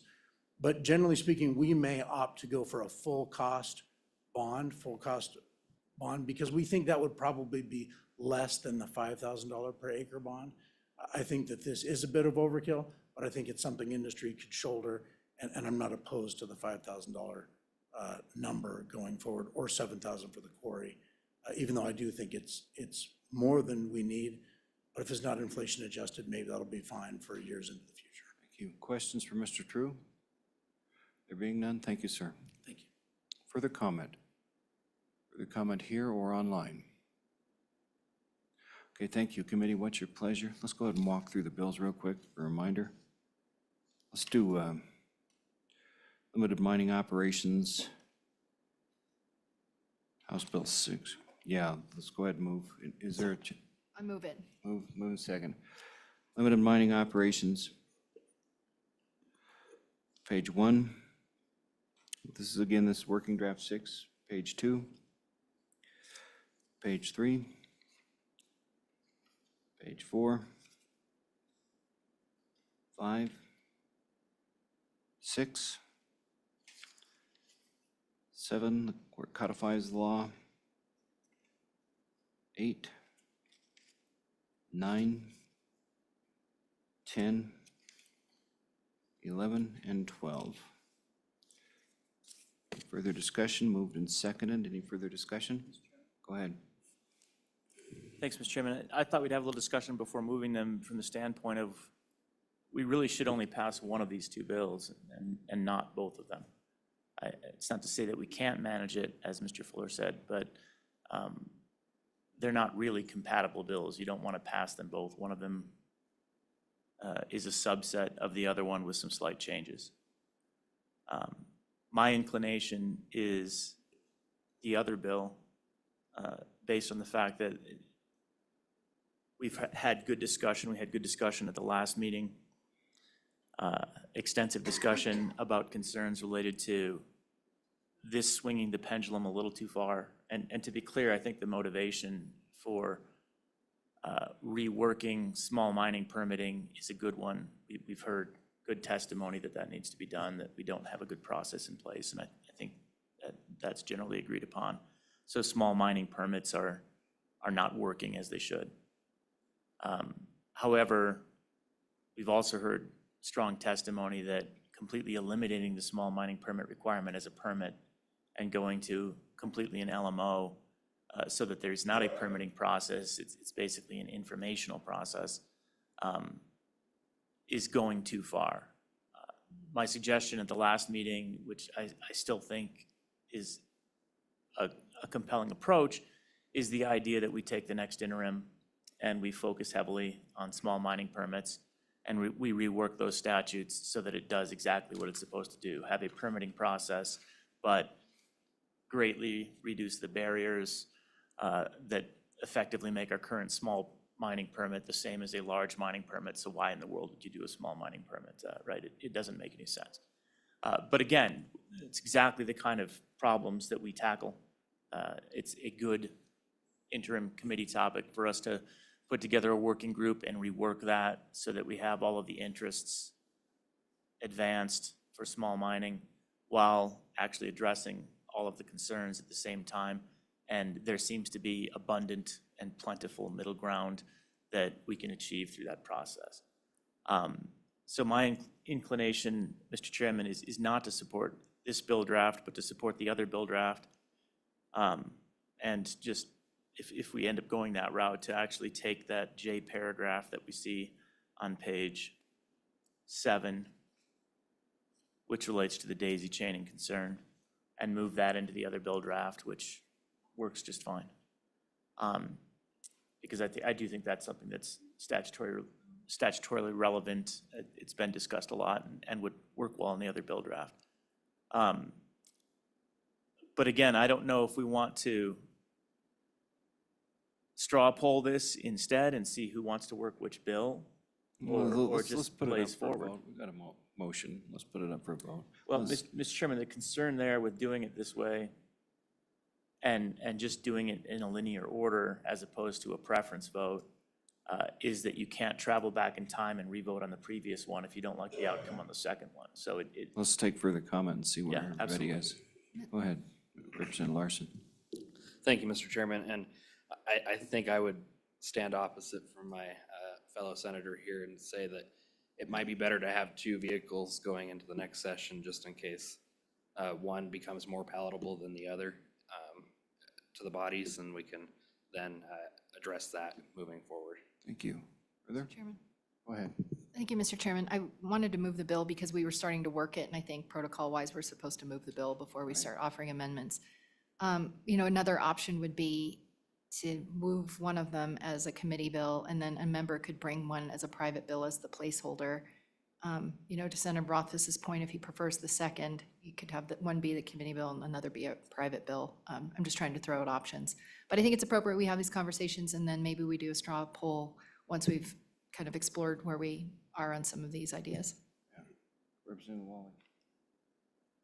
Thank you, Mr. Chairman. I have kind of a question, I guess maybe the Department of Environmental Quality is how, if us waiting to interim, as Senator Roth was suggested, to try to work on the limited mining amendment bill, how does that affect some of these people that have operations started, that they, are ready to go? I mean, how are we affecting that with that delay? So I just was curious about that as a matter of fact. Go ahead. Mr. Chairman, Kyle Wentland with Land Quality. As we've talked about kind of across the board with this testimony over time, the existing statutes are there. The effect would be like the example I gave where we have some of these operators that are trying to do 2 things within one optional path, and that would take that away. We just still have to go through the more cumbersome process for those operations. As far as LMOs today, they stay as they are. The bill really, it does kind of, as the chairman represented, it does a few basic things. It does expand those, the 0.6 version does expand those categories. It trues up the bonding. It eliminates the small mine provisions going forward. It codifies some of the 5-year term renewal processes. It trues up the timelines as far as the bonding approvals with what is administratively occurring, the 45 days versus the 30. It just standardizes that across the board. And then the new sections were in to address some of the concerns we've heard over the time from the committee. So I hope that answers your question. Representative Wally, does that cover it for you? Go ahead. One quick follow-up, I might. So the areas that we've expanded to, they would just operate under the small mining operation process? That's what I'm trying to understand. Well, Where do they do, how do? Mr. Chairman, right now, the way some of these smaller ones are being handled is they'll do a license to explore and an LMO. Because it's 2 mineral categories. So it's just a more cumbersome process. It's a license, it's a notification, it's 2 separate bonds, to go through that. I don't know, Mr. Chairman, it might also help, when you look at the LMOs statewide. We have about 260, 65 on any given month, as far as notifications that are out there. Of that, you've got about 25 on state lands, 20 to 25. Again, some of these are terminating and opening, they're moving all the time. And out of that, then, you have about a 50-50 split of what's on private land, which is private, and federal land across the state. And out of that 265, in my 10 years, we have 8 that have been contested. And of those 8, 2 were settled in litigation, 2 were met with compromises with the operators. The balance are kind of still out there waiting to see how that's going to weigh out. But that gives you a scope and scale of what's actually occurring in the state. Thank you, good memory. Representative Western. Thank you, Mr. Chairman. Mr. Wetland, I'm certainly sympathetic to that dilemma that some of these small operators are going through, where they're having to kind of juggle multiple balls at the same time, and it can be, for a small company that doesn't have a lot of compliance staff, that can be a lot for them to handle. Could you maybe quantify in terms of what additional burden they have to deal with in terms of hours, financial implications of submitting all these applications, if you wouldn't mind? Mr. Wetland. Mr. Chairman, maybe the best way to answer that is I think when you look at the limited mine operations, it's limited. It's 15 acres or less, plus the access roads. And if you look at developing a site of that size, you can really only develop about 7 acres. And you can really only mine safely to a maximum at one end of that pit. If you did it in a rectangle and you put a ramp in with the length of the rectangle, the maximum depth you could get to is about 80 plus feet, maybe 80 to 100, depending on the competency of the material at the very end. So your 15 acres is really 7 acres of what you could probably realistically develop by the time you had topsoil salvage, out of pit material, ramp, etc. Okay, so these operators, and getting more to your question, limited is limited in size, the 15 acres. You know, there's kind of been a decision over time. LMOs started at 10 acres, they were expanded to 15, that this is a limited sized operation. So these operators, if they want to go to the small mine, that's a full-blown process equivalent to a large mine with the exception of the reclamation performance standards. So you're a multi-year process to do that.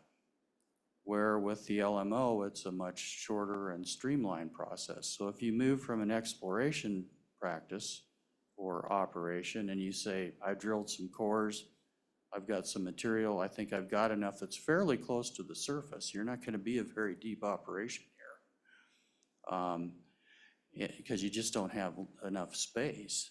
So you're saying if that reserve's pretty close to the surface, we can go in then and look and prove that up. And does that then warrant the long multi-year process?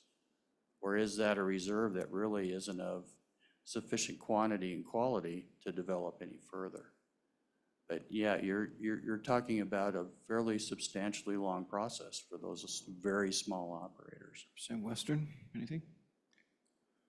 Any further comment? Mr. Co-Chair.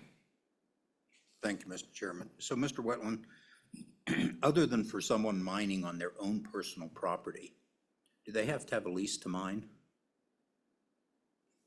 Mr. Chairman, that's kind of the fundamental start of this whole process, and I think that's been commingled a bit through the discussions over the last 2 years. You know, DEQ cannot act until there is a valid mineral right and then a surface access right. There is a way to bond on, essentially. It's called in lieu of consent in the mining world. Petroleum world, it's bond on. But, you know, you have to have that valid mineral right. So if it's a state mineral lease, we have to have a valid right before anything comes in the door and we can act.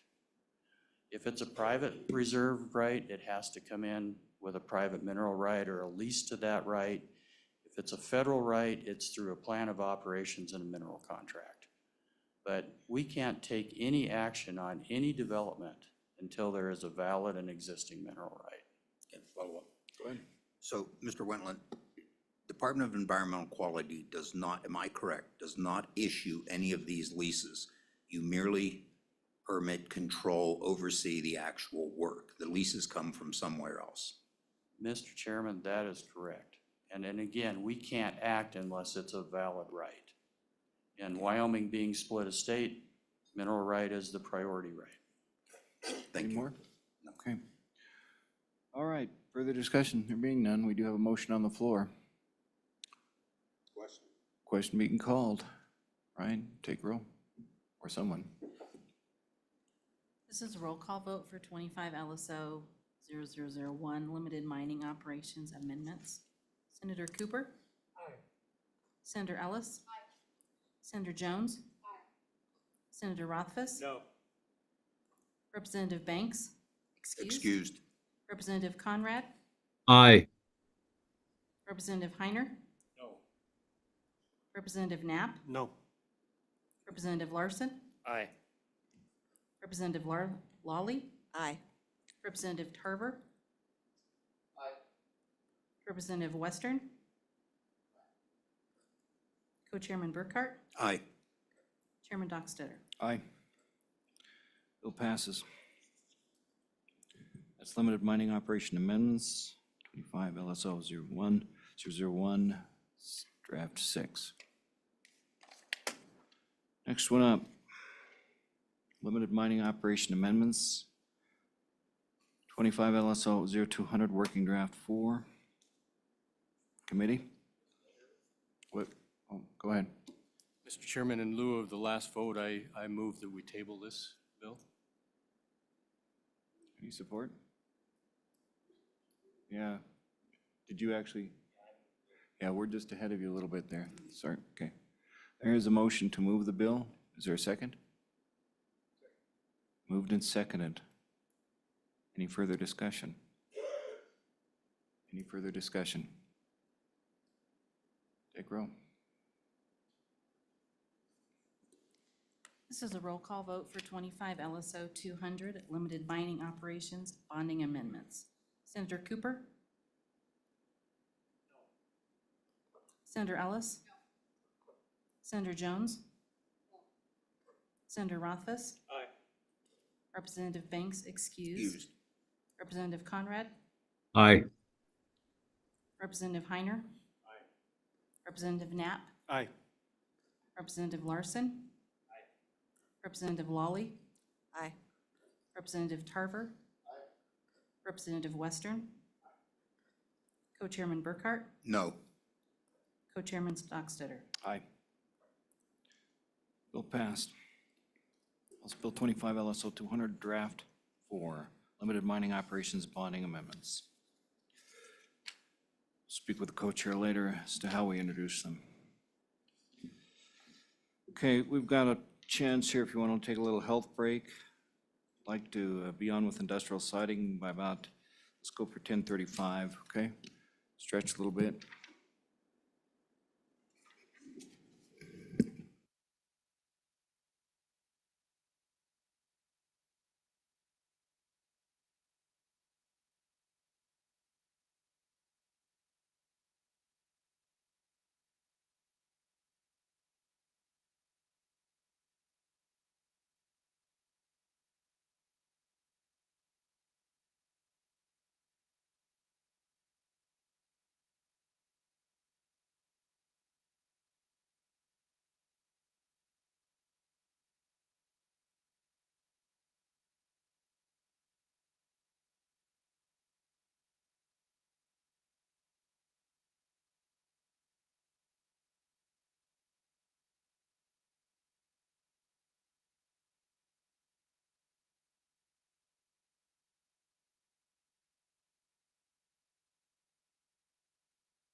gather everybody back.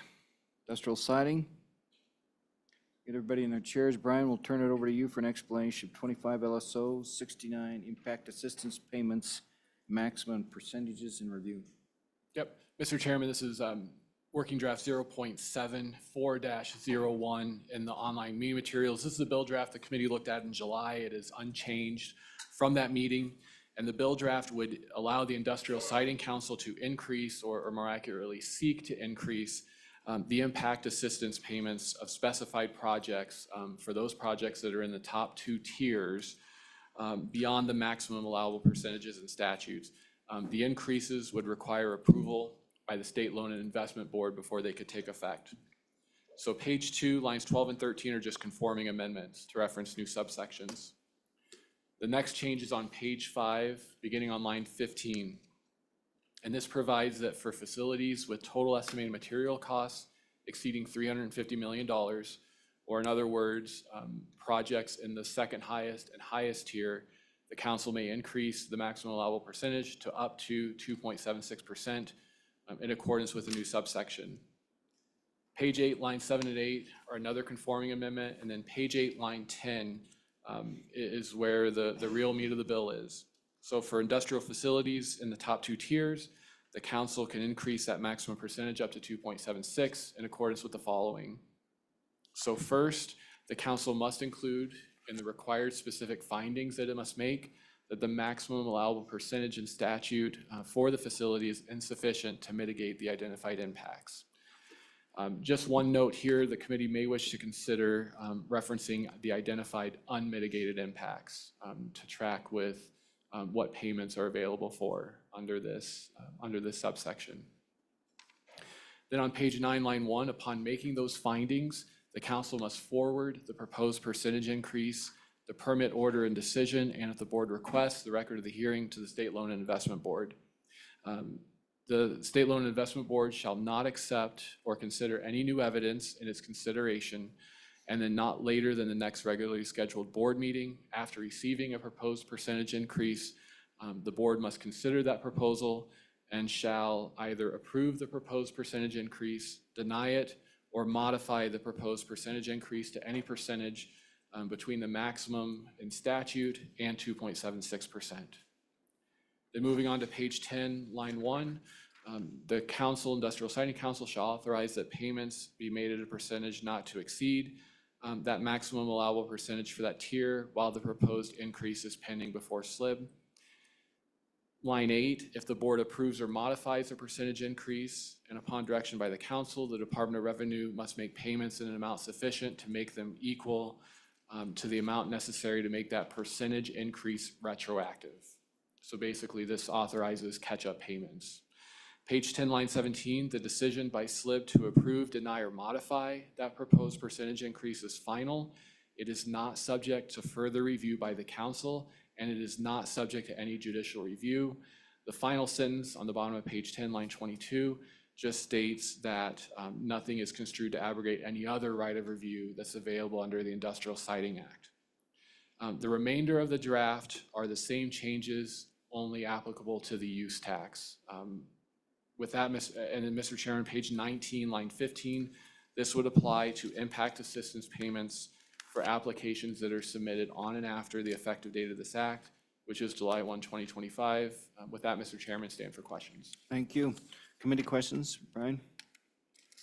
Being none, Mr. Parfit, do you want to take it here or want to do the next one and then take both of them? What's your preference? Mr. Chairman, I'd just as soon take them one at a time. Okay, go ahead. Mr. Chairman, and again, Todd Parfit, Director of the Department of Environmental Quality. Just a couple of comments. First off, this gives direction to the Industrial Siting Council on if there is a request for, or if they determine that greater than the Tier 2 or Tier 3 percentages is appropriate. That gives a path forward for them to do that. As far as the part about the transferring it then to the State Loan and Investment Board for a decision, I don't know that I can speak to that. I think the Office of State Lands and Investment may have some comments on that if they're here here today. I'm not sure if they were able to make it because they're with the Oil and Gas Commission hearing today. So those would be the things that pop out to me initially on this bill. With me is Jenny Staben. She's the administrator for the Industrial Siting Division, and she may have some remarks, and between the two of us, we can handle any questions that the committee might have. Go ahead, Staben. Good morning, Chairman Dockstader and committee members. My only comment is, as far as this bill goes, should it be granted, getting the information to the SLID board for review would be a change in administrative duties, but that change would be de minimis. The Industrial Siting Division is charged with keeping a full record of the docket and the permit hearing as it stands, so it would just be a matter of getting information to the SLID board. Questions for either one?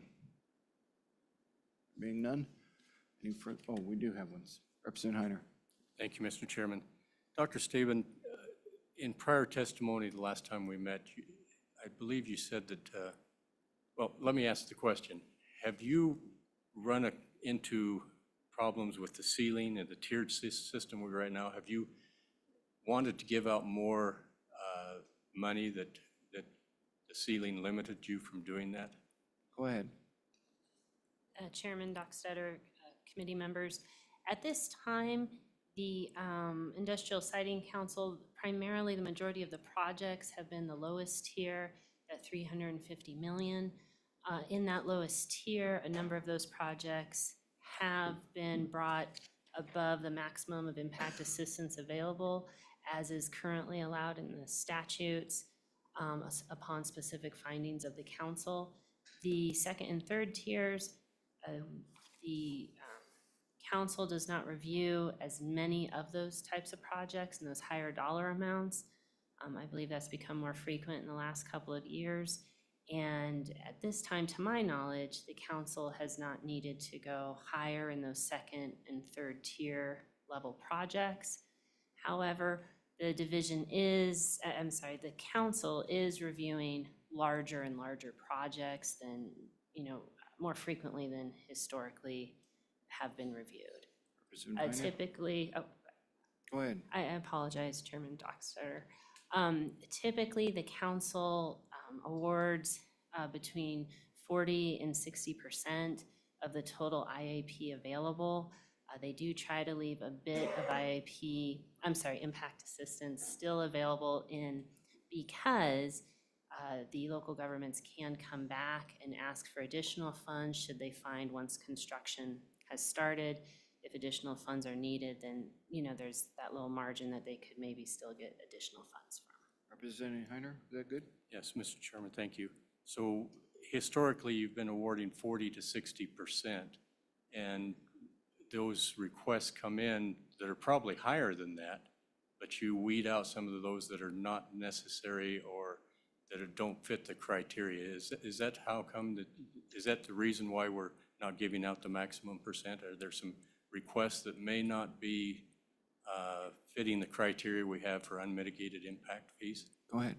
Chairman Dockstader, council members, the council, it is correct, the council determines, based on the facts presented at the hearing, the actual dollar amount and what those dollars will be used for. As far as I'm aware of, in the last few years in the current sitting council, they look at what the dollar amount is and what that dollar amount will be specifically used to address.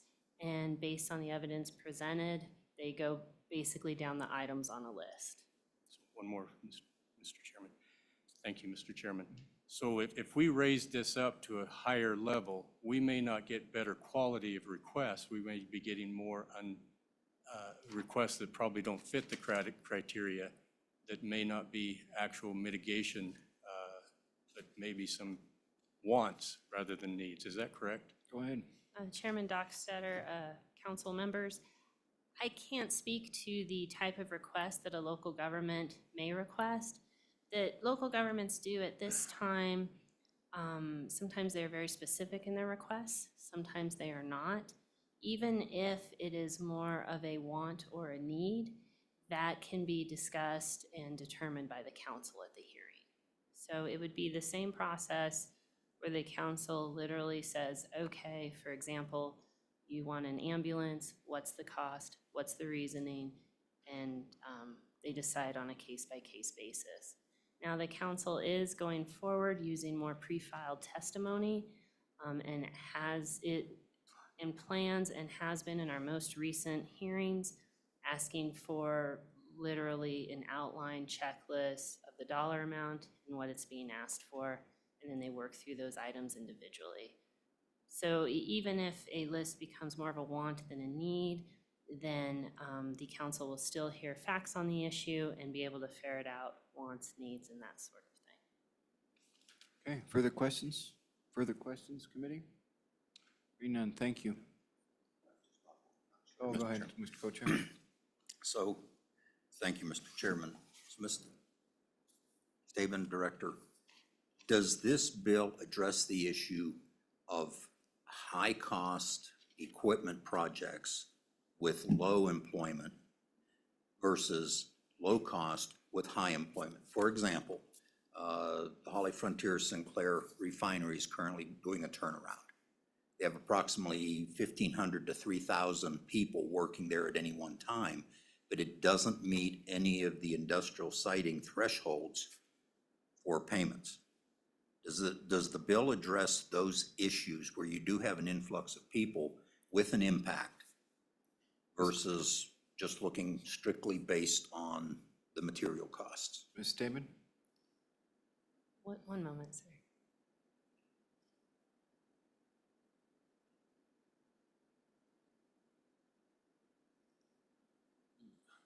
So, Mr. Chairman, I think it's important to remember that there's a definition of what a jurisdictional project is within the statute, within the Industrial Siting Act.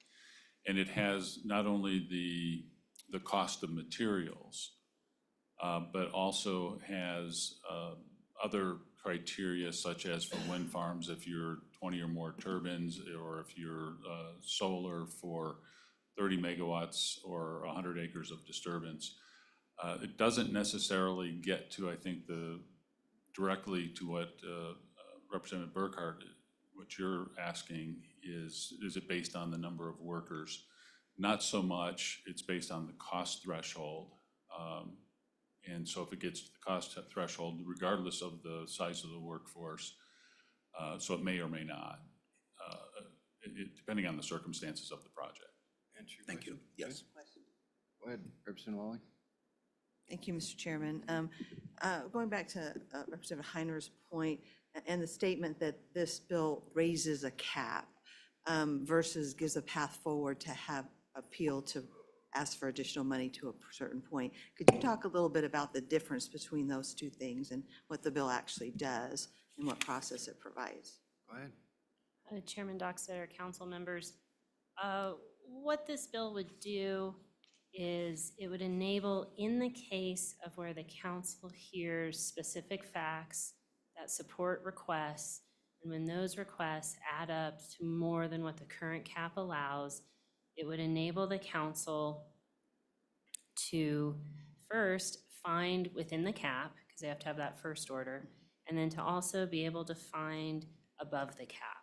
So what it would do is it would enable the Industrial Siting Council to make specific findings, that being a specific amount to be applied to a specific entity, object, something like that, that the current statutes would not otherwise allow. So it's my understanding that what this bill does is it provides the opportunity for if there's a unique fact pattern in which a local government can provide facts to support a request above the maximum amount. So, President Lawley? Follow up quickly. Thank you, Mr. Chairman.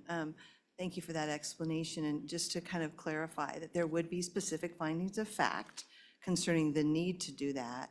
And otherwise, the cap itself is not raised, we haven't just raised the cap. there's just a path forward in special circumstances that would be determined by the commission based on evidence and findings of fact that there was a reason to do that in that particular instance. Is that pretty much fair explanation? Chairman Dockstader, committee members, yes, that is correct. That is my understanding of this bill. And I do want to say that the average of what the council on average determines as far as that 40 to 60% of the total amount available, that is an average. Sometimes it goes as high as 80%, as we just witnessed in my last 2 hearings. Thank you. Committee, further questions? There being none. Oh, go ahead, Director Parfit. So, Mr. Chairman, I just thought it would be good to point out that on page 13 of the bill, and there's another place that it's located, but on line 18, starting on line 18, for the smaller facilities, the Tier 1 facilities, 350 million or less, the ability to go up to 2.76 from the 2.25 is allowed for those smaller ones currently in statute. What this bill does, it addresses the Tier 2 and Tier 3 projects, but the Tier 2 and 3 projects would be the ones that would have to go to the State Loan and Investment Board, not the Tier 1. Okay, committee, clear on that? Okay. Thank you. Any further comments from either of you? Okay, we'll open it up to public comment then. Thank you. Anybody like to comment on this bill?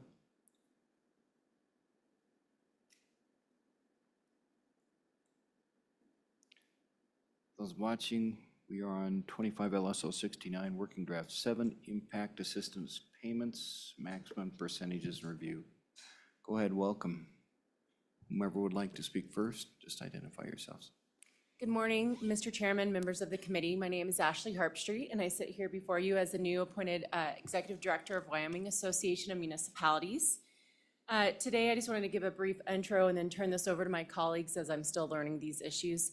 But WAM is a 501c6 private nonprofit association that provides educational resources to our 99 municipalities. Since 1967, our mission is to advocate for cities and towns' common interests for that policy that allows local decision-making closest to the 68% of the people that live within the municipalities. Today, joining with the county commissioners, this bill will impact 100% of the residents that live within our state. So I'd like to turn our comments over to our Deputy Director, Justin Schilling. Sir, go ahead. Good morning, Mr. Chairman, members of the committee. I'm Justin Schilling, Deputy Director of the Wyoming Association of Municipalities. WAM stands in strong support of 25 LSO-0069. As we've testified in the past, we believe having mechanisms in place to account for extraordinary impact circumstances is critical to the success of our cities and towns that might otherwise find themselves under-resourced and overwhelmed by an incoming large-scale industrial project. We believe this bill does a good job providing a thoroughly vetted approach for approving individual applications that demonstrate extraordinary need, back to the old 2.76% threshold. We hope you'll support the bill as drafted and give Wyoming cities and towns the latitude to receive larger than normal impact assistance when faced with larger than life challenges. Thank you again for the opportunity to speak. I'd gladly stand for any questions. Committee, questions for our municipalities? Go ahead, Co-Chair. Thank you, Mr. Chairman. Mr. Schilling, you mentioned extraordinary impacts. Can you give me an example of what those might be? Go ahead.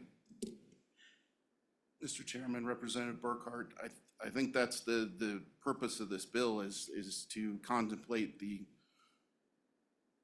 extraordinary in and of that we haven't faced it before. When we set the prior caps and the tiered system, I think it contemplated more the communities that have seen ongoing impact assistance because they've had multiple projects, perhaps in the same industry. Obviously in South Central Wyoming wind, Southwest Wyoming Trona. I think what this provides for as we look at new extractive industry opportunities is us having a boom town we didn't expect. Us having some sort of large industrial facility land in a community that hasn't seen these resources in the past and hasn't built up their capacity to where the Industrial Siting Council and then further vetted by SLIB they could make that determination that, you know, this community, this is a huge impact for them. They don't have these resources already in place. This little, this extra bit of resource would be very beneficial for them to be able to shoulder the burden of having this facility land in their community. Good. All right. Go ahead, Representative. Thank you, Mr. Chairman. Ms. Harpstreet, Schilling, regardless of whether we pass this legislation or not, do you think that, are you concerned that there are not enough adequate tools in statute for municipalities, as you mentioned, the Trona situation, for them to react with this oncoming investment in Southwest Wyoming? Go ahead. Either one? Yeah, I think this this particular legislation obviously was brought as an individual bill. I'm sorry, Mr. Chairman, through you. Okay. Representative Western, was brought as an individual bill in previous session. I think specifically to address with the aim of the Southwest Wyoming issue. I think we see it as a broader concern as we talk to our communities, but we heard specifically as we traveled throughout the state last month visiting with our folks at region meetings, specifically in that region, basically the difference of the resources that would have been available, under the old system versus the new tiered system. So even in communities like the Southwest where they have seen, some growth, they have seen industrial facilities in the past, I think the level of growth and the size of some of these projects is pretty extraordinary and could potentially, be a situation where the Industrial Siting Council might recognize that and ask SLIB to act. Mr. Chairman, follow up? Oh, yeah, go ahead. Thank you, Mr. Chairman.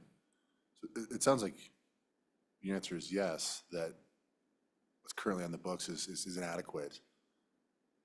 My follow-up is, can you enumerate on some specific examples, either quantifying them that have led you to that conclusion? Go ahead. I'm thinking, how would you bring this home, say, with on the horizon, the potential growth in the Trona patch when we're speaking of the Southwest? What might be an example tying in with Representative Western's comments? Sure. Senator Dockstader, Representative Western, we can certainly work on getting some more specific numbers from those communities. What we heard this last go around was kind of the difference of what they're being awarded or what the potential award is under the new cap system versus where it would have been before. But we're happy to try and find a more quantifiable number and get a little more concrete data and bring that back to you as quickly as possible. Looking for some comparisons, Representative Western then? Mr. Chairman, I guess the follow-up is that if municipalities or counties are coming and saying, hey, with this investment and the type of just the wear and tear we're going to have on our roads, or our first responders, and they're saying, hey, the cost is projected to be X, but we're going to need Y, and that difference is why we're here pushing this type of measure. That kind of helps me put into context. So thank you, Mr. Chairman. Thank you. Down this side, Representative Wally and then Representative Heiner. Thank you, Mr. Chairman. Director Harpstreet, I never can get your last name right, but I wanted to ask if you could speak to the inflationary impact, inflationary costs and inflation's impact on addressing these impacts in the communities and how that might relate here. Go ahead. Mr. Chairman, Representative Lawley, it's Harpstreet for the record. Would you repeat But I'll that? answer to anything. Would you repeat that for all of us? Harpstreet. It's It's a German name. Appreciate it. But I think it's what you're dealing with as you guys went through this last budget. I mean, inflation is a real thing. And of course, that's going to impact these extraordinary opportunities that come to our state. Let's think about Niobrara County. If you want just a philosophical thought on, or, a theoretical thought on what an extraordinary impact would be on that community. They are fighting inflation, and they wouldn't have the infrastructure in place like a Rock Springs would, of a Les versus Rock Springs. But inflation is definitely another thing to consider. Good. Representative Heiner then. Thank you, Mr. Chairman. So from a municipality perspective, we've heard a lot of, we need more money, we're not getting enough money for these impacts. Can you give us some specifics? What things have you asked for that the Industrial Siting Council did not grant? Give us some specific items that you think we're back to the- wanted that you didn't get. Back to the examples again. Either one of you want to take that on? Senator Dockstader, through you, Representative Heiner, I think the Industrial Siting Council has, has largely done a good job. And as you just heard from them, we're not necessarily maxing out the given percentages now on a very regular basis.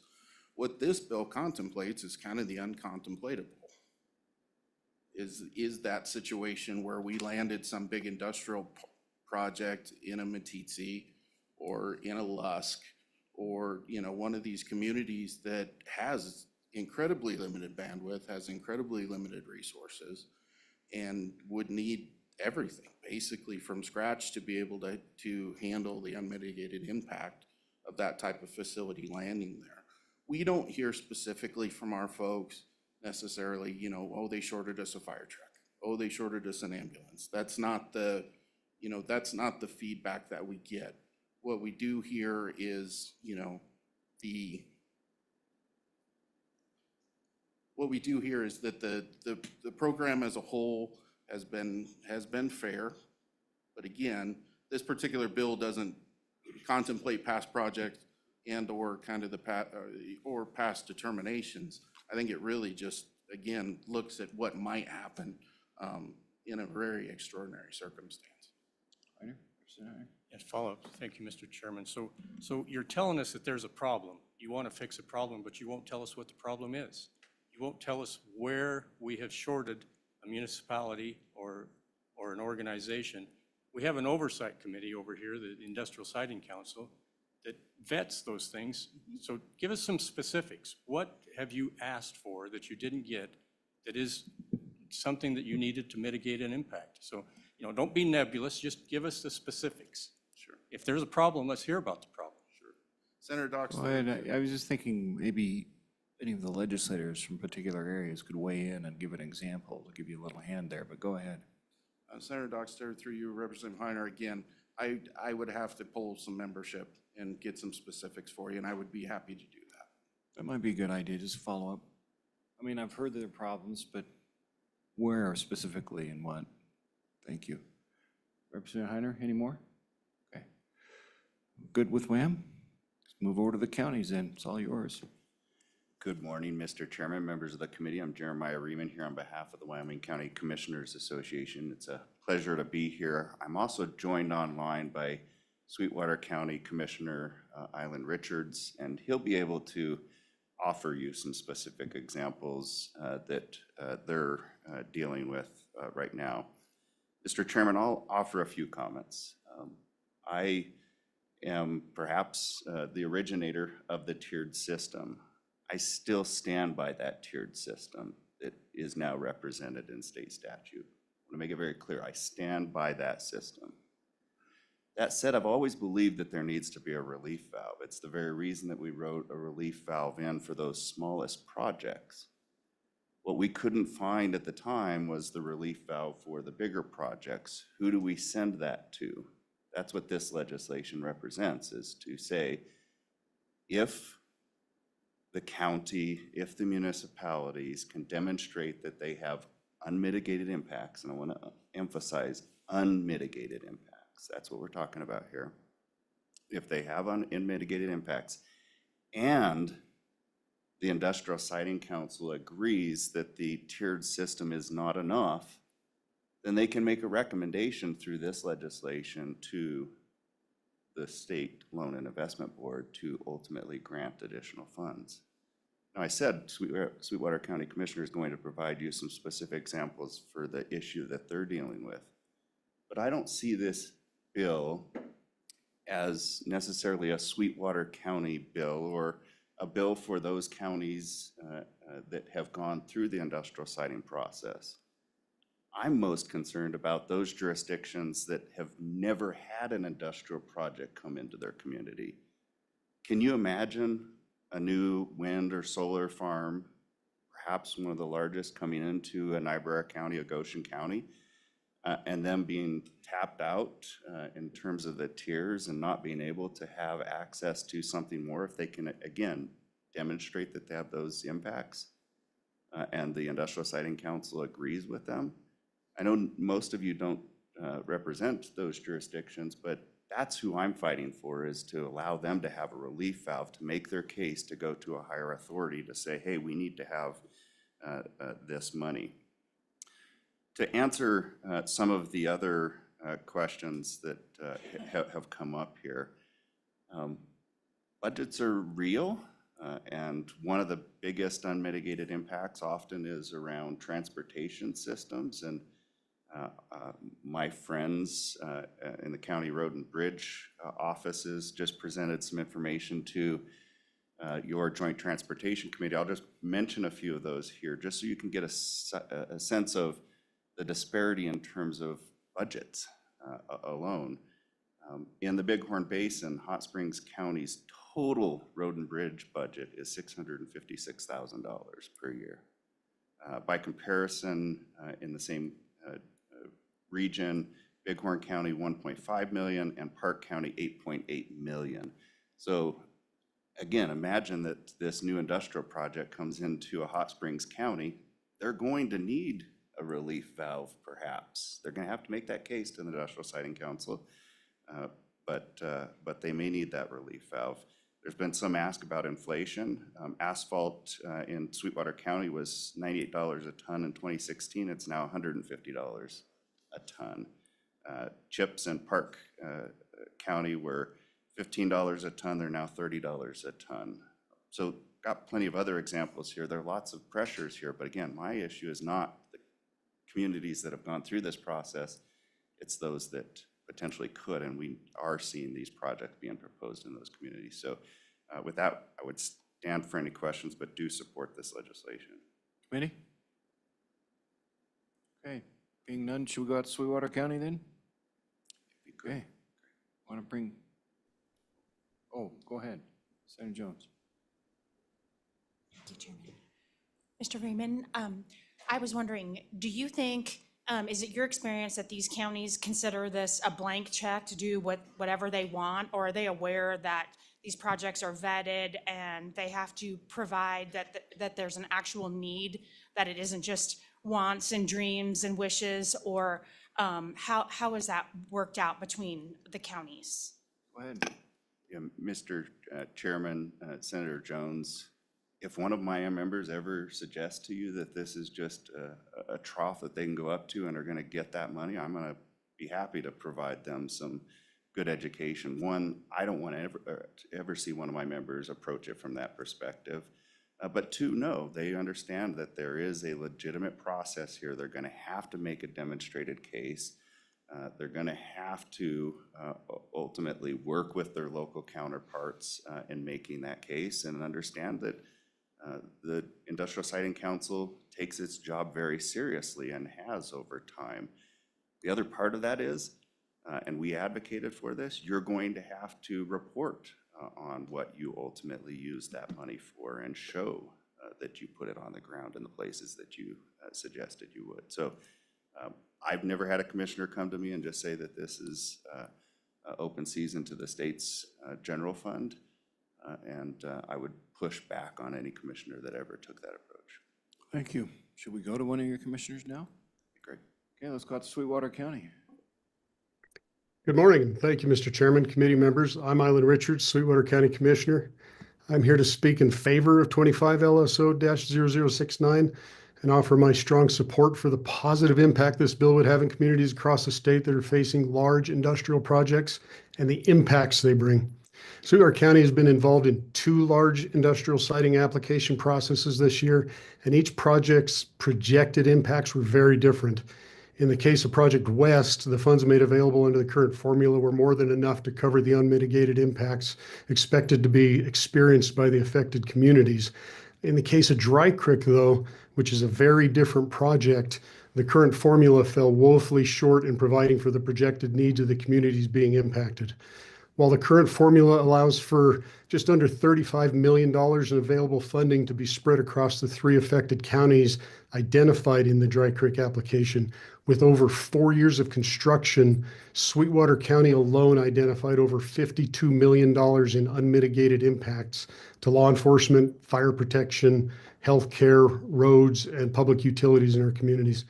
To keep our application for funds in this round within current limits, Sweetwater County had to make deep cuts in its requests that would have meant millions of dollars that could have been used to address real impacts to our hospitals, our mental health services, our sheriff's department, and emergency services in Sweetwater County. This bill would give impacted communities the opportunity to present those additional identified impacts to the Siting Council, as well as provide for a second set of eyes to be put on those applications by the State Loan and Investment Board in order to make sure that only legitimate requests are funded. These large industrial projects, while bringing positive long-term growth to our communities, can also bring very detrimental and very expensive short-term problems. And this bill would give our communities more of the tools they need to effectively address those impacts. I would like to emphasize that industrial siting impact funds are an investment in our local communities and the people who live in them. Mr. Chairman, I'm always available to address any concerns that you or any members of the committee may have regarding how Sweetwater County is engaged in the process. And I thank you for your time, and I'm happy to stand for any questions. Thank you, Commissioner. Committee, questions for the Commissioner? Go ahead, Co-Chair. Thank you, Mr. Chairman. Commissioner, what is the Dry Fork project? Go ahead. Mr. Chairman, the Dry Creek project is a solution trona mine coming to Sweetwater County. Their construction period is approximately 49 months. Comparing it to the Dry Creek project, it's really only about a 40% increase in materials costs, but it's going to have roughly triple the workforce over double the period of time, which made the projected impacts of that project considerably more to our communities than the Dry Creek project, than the Project West project, excuse me.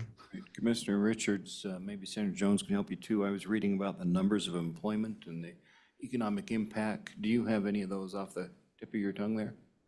For Project West, they're projecting around 765 on average temporary employees over the period of 24 months. With Dry Creek, they're projecting, I believe, 2,100 employees on average over a period of 49 months. Yes, those were the numbers that caught my attention. Okay. Further, Representative Heiner? Thank you, Mr. Chairman. Commissioner Richards, with the sales tax revenue that comes from these large projects like that, the 2.76 that comes to the state, then is portion of that is given back to the communities and counties to help with mitigation. Could you tell us what the sales tax portion that the counties and municipalities retain, what you plan on doing with that sales tax? So, there's, about half of what the state gets, the counties get. What are you going to do with that sales tax revenue? Go ahead. Mr. Chairman, and that sales tax revenue is distributed amongst the communities. It does increase with the impacts, but since we don't believe that we identify every impact that comes through, we're limited through industrial siting to limit our requests to what I call the big five: law enforcement, fire protection, roads, public utilities, and the other one escapes me off the top of my head. But our communities still have impacts to the rest of the services they provide. Our parks and recreation departments are impacted. It's not just roads, it's an entire transportation systems that are within our communities that are impacted. And we use those monies to address those. We were specific. Industrial siting used to employ an economist, and we consulted with him very closely during the Project West project. And it was clear that what we need to focus on is those unmitigated impacts. And in Project West, we were actually awarded Sweetwater County and its communities 100% of what we asked for in the industrial siding application there, because we were very careful in only asking for money that was unmitigated impacts. Using those same formulas in Dry Creek, the projected impacts went way beyond the allowable 34.99 million that's available. Okay, thank you. Let's do this so we keep ourselves paced for time. Commissioners, stand by on us. Is there any further public comment in regards to this bill? Any further public comment? Okay, committee, for those sitting at the table, do you have any further questions there? Let's double check with Representative Larson, Senator Jones, you're from that country. Anything you want to say? All right. Okay, committee, what's your pleasure then with this? Moved and seconded? All right. Let's walk through it then.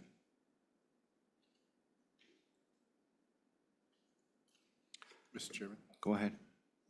I'm just a little confused. We heard that under the current formula, it sounds like there is at least one project, or what we've got in the books works adequately, but there's another one that does not. I was hoping to get some more information on what was inadequate about it and those unmitigated costs and how they came to that This number. is specific to that county then? Yeah, that's Do just. either our legislators know that, or should we bring them back up? I don't know if. Oh, go Commissioner ahead, he Richards knows. or- Go ahead. Representative. Okay, bring our commissioner back on. Did you slip away? Do our representative and county commissioners know what this project would be? Apparently not. We lost our commissioner. Oh, he's coming back. Commissioner, can you answer that question if you heard it? It was switching over on my computer to kicking me out, so I missed it. Mr. Chairman, Commissioner, you gave an example, I think you said it was the Dry Creek project, where the current statutes did not allow for, or did not incorporate some of the unmitigated costs. The number I thought I heard was 50 million. I was wondering if you could kind of break that number down and everything that entails. Commissioner? Mr. Chairman, I probably can't give you all the numbers off the top of my head, but in our initial identification of impacts, to our sheriff's department alone, we identified over $12 million in impacts, because we're basically over parts of that 49 months increasing our county population by close to 10%. We identified over that 4 years about less than 13, a little over $12 million in trying to come up with a MOU where we could get full consensus with the 16 communities involved.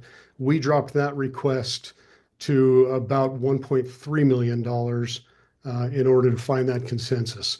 Our hospital, Sweetwater County Memorial, identified over $8 million in impacts, and we dropped that request to $2 million.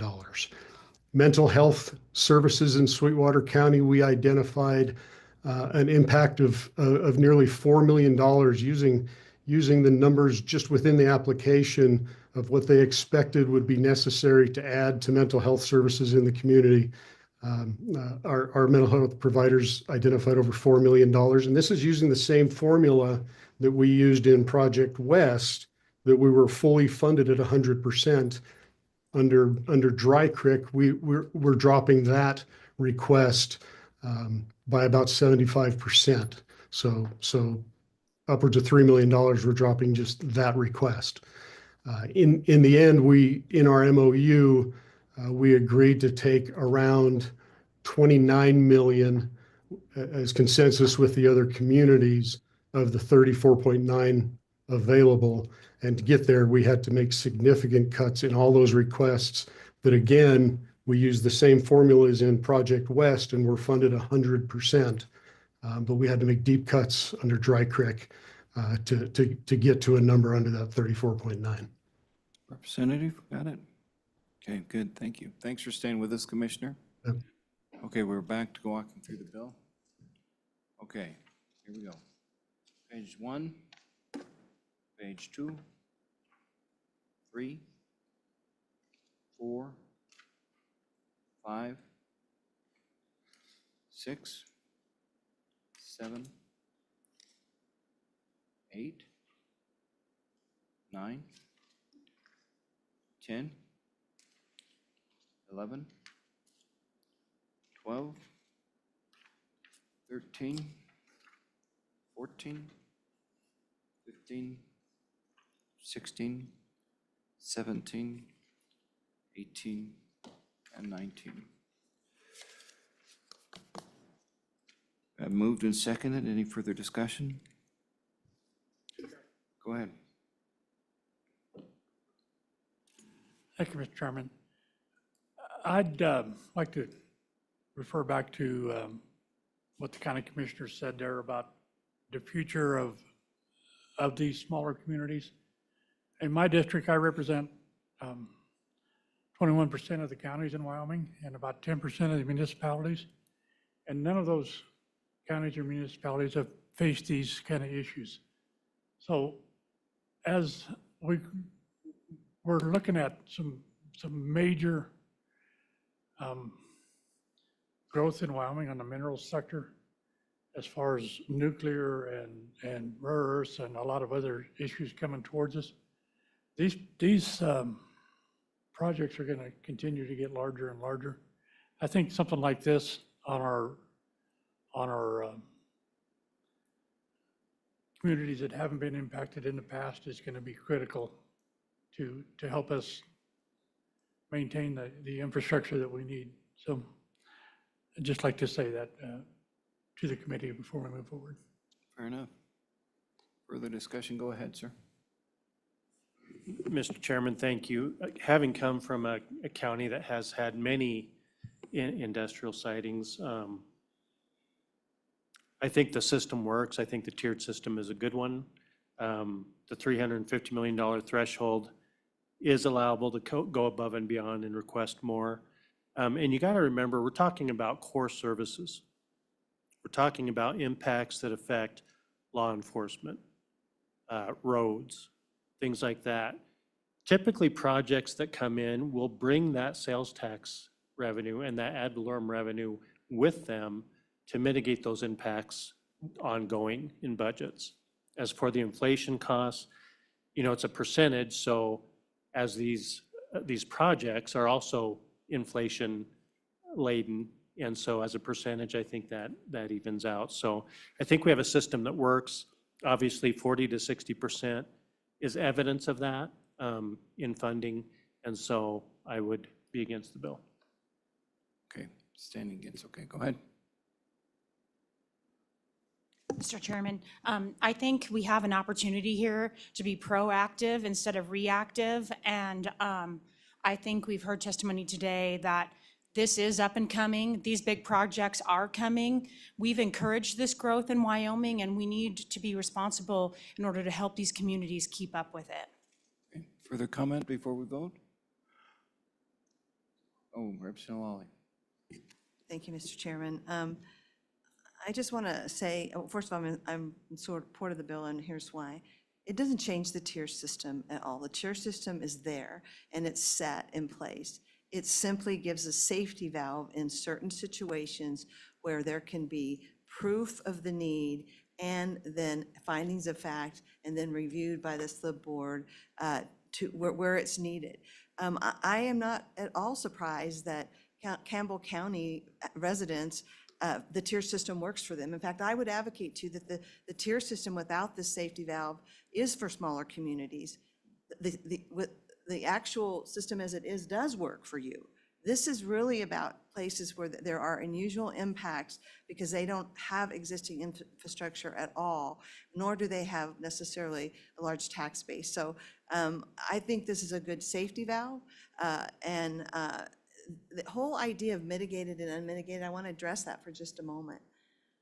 The taxes that come in, and even those that are given to them, the sales taxes, are used to initially mitigate what they can mitigate. And typically what they're going to do is mitigate with that money the things that would not be covered under this process here of this law and of this process of the industrial siting. So the idea that they're unmitigated means that they still don't have the ability to meet these needs, even with what they got with the shifting of some sales tax over and even increased sales tax by the project itself. That's all kind of factored in here.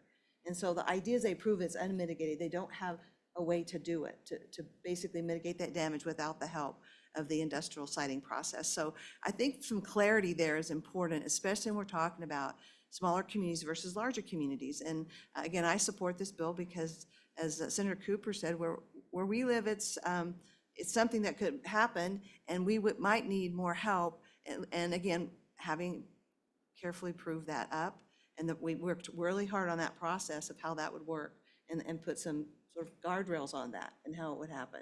And so, again, I agree also with Senator Jones that it's forward thinking. We're being proactive, not reactive. And again, we don't want to encourage industry in Wyoming, want to encourage the extraction industry. And so we have to be ready for what we receive as we do that. So thank you. Further comment before we vote? Go ahead, Co-Chair. Thank you, Mr. Chairman. So, Mr. Chairman, to echo what Representative Knapp said, there's nothing wrong with the system as it is. There is the ability to go over the amount. This committee for many years worked long and hard to put the system in place that's in there, and they have the ability. One thing we haven't seen, that committee members haven't seen, is really what's in some of these requests for unmitigated unmitigated impacts. I remember one, which was a new set of tires for the sheriff's vehicle, because they're gonna have to drive out to the construction project more than they would normally. I think that's a little ridiculous. The other was for an ambulance that was never used on the project. There was never an ambulance run. So in a lot of ways, all these things do are give the communities a free grasp of the money to let them go after money for a variety of projects. I think we just heard from the Sweetwater County Commissioner that they're looking at parks. I have a real problem with that. My real concern with this bill is the portion that allows retroactive payments to go back later and request more money. I don't know of any other statute, and I could be wrong, that we go back retroactively and do things like that. I don't think we want to get into that mode. That's like saying, hey, we're going to write a bill that says retroactively, if you've got a speeding ticket, the fine is now more money, and go collect those from people. So I'm a no on this bill, a strong no. I just don't think it does anything. The counties have avoided the issue that property taxes have escalated tremendously. While they claim they don't have enough money for roads and that, the property taxes pay for those as it is. So I'm a hard no on the bill. Thank you. Further comment? Representative Larson. Thank you, Mr. Chairman. I just like to say, I believe when the comment about the park was made, it was when there was a question regarding the sales tax that the community already gets, and he was talking about the services that they have to provide outside of the unmitigated impacts that are defined in statute. So that's how he was addressing that question. So, and then, yeah, so that's where I'm at on that. Thank you. Further comment? I'll offer comment. We spent a lot of time down there studying it, looking at it, bringing our university over to look at ways we can bring more engineers into the site, because we need to keep up with a rapidly changing area. This is probably the next future spot for Wyoming, Southwest Wyoming. So I'm a hard yes in supporting this, because we got a rapidly changing area. And it's not, in this area, it's not all about property taxes. We share the burden to the north of that for everybody. But I think this is an area where they're gonna return back into Wyoming, they will return the dollar back to Wyoming in terms of not only a tax base, but a job base that we haven't seen for quite some time. So I'm fine with being an aye on this. Any further discussion, Representative Larson? Sorry, Mr. Chairman, thank you. And with regards to the retroactive payments, that's just when the Industrial Siting Council acts on the cap portion. They'll start issuing payments at that point, and then it takes time for SLIB to meet after that point to to approve above the cap portion. And so what we're saying is, for those months that it takes for the SLIB to act, we're just going to catch up on those payments because the community is owed those. Okay. Good comment. A motion on the bill. Question? Question being called. Roll call. This is a roll call vote for 25 LSO 69, impact assistance payments, maximum percentages, and review. Senator Cooper? Aye. Senator Ellis? No. Senator Jones? Aye. Senator Rothfuss? Aye. Representative Banks? Representative Conrad? Aye. Representative Heiner? No. Representative Knapp? No. Representative Larson? Aye. Representative Lawley? Aye. Representative Tarver? No. Representative Western?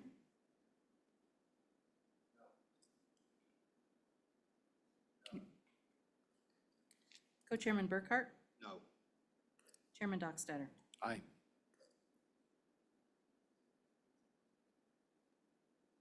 Six and six. Bill fails for a tie. Yep.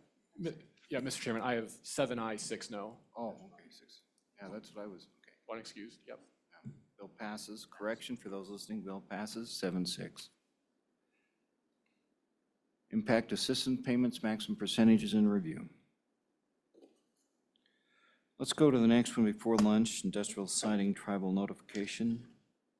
Ryan, would you explain? Yep, Mr. Chairman, 25 LSO 41 0.64-02 in the online meeting materials. This is a bill draft that the committee considered in July, also reviewed in August by the Select Committee on Tribal Relations. This bill draft would require the provision of notice to tribal governments of applications for industrial siding permits. So page 2, line 6 is the definition of tribal government to include the tribal government of the Eastern Shoshone Tribe, the Northern Arapaho Tribe, and the cooperative tribal governing body. Page 2, line 20, concerning required information in a waiver request for an industrial siding project, just inserts a reference to tribal governments. Page 3, lines 8 and 9, concerning the director serving notice of the request of the waiver to local governments would insert a reference to tribal governments. Same for page 3, line 17, for the notice of the public meeting, inserting a reference to tribal governments. Page 4, line 4, similar insertion of tribal governments. Same on page 4, line 18. And then page 5, line 10, this would concern the service of notice of an application of a permit would insert tribal governments. The staff comment on the bottom of page 5 going to the top of page 6, I believe Dr. Staben will discuss this as well as other proposed changes to this draft. But instead of amending that paragraph 1 on page 4, the suggestion would be to insert a brand new paragraph that would separately require the provision and notice to tribal governments. I think, Mr. Chairman, the upshot of this proposed change would make it crystal clear that tribal governments would not be a party to the industrial siding proceedings and would not have the opportunity to present evidence as a party during that process. The remaining changes on page 6, lines 12 and 13 and 25, concerning notice of a hearing and modification of location, just inserting references to tribal governments. Same for page 7, line 7, a copy of the modification decision would be served to tribal governments. Page 7, line 15, section 2 is applicability, and then rulemaking, and then a split effective date with the rulemaking immediate, the remainder July 1st, 2025. With that, Mr. Chairman, stand for questions. Thank you. Questions for Brian before we go to the director? There being none, Director Parfit. Thank you, Mr. Chairman. On this bill, I think the primary purpose is making sure that the tribes have the ability to be notified of industrial siding projects that are in their area. The concern that we would have was just making sure that they do not become a party. If you're a party and then have the ability to collect impact assistance payments, we find that that could potentially be unconstitutional with the Wyoming Constitution. We have taken a look at this, and as Mr. Fuller mentioned, Administrator Staben has an elegant solution. Okay, did I hear him say doctor? Okay, didn't know that. Very good. That is correct, Chairman Thank Dockstader. you. Go ahead. So because the purpose of this bill is to notify tribal governments of industrial siting applications for projects, and the purpose is not to create party status or the opportunity to obtain impact assistance payments. The cleanest way to do that is provided on page 6, lines 1 through 4, where it states that where service of an electronic or physical copy of the application and notice of the hearing, that would be time and place of the hearing, upon each tribal government located within the same or an adjacent county to where the facility will be located. This is clean and concise because it identifies who is entitled to the notice, what that notice will entail, and when they would be entitled to it as far as the location of the industrial facility. I would make a recommendation that this exact same language be placed in Title 107, in 3512-107C. So that would be on page 3. And to repeat this same language as a separate section 4. Again, to clarify who receives notice, what that notice entails, and when it is appropriate for them to receive notice based on the location of the facility.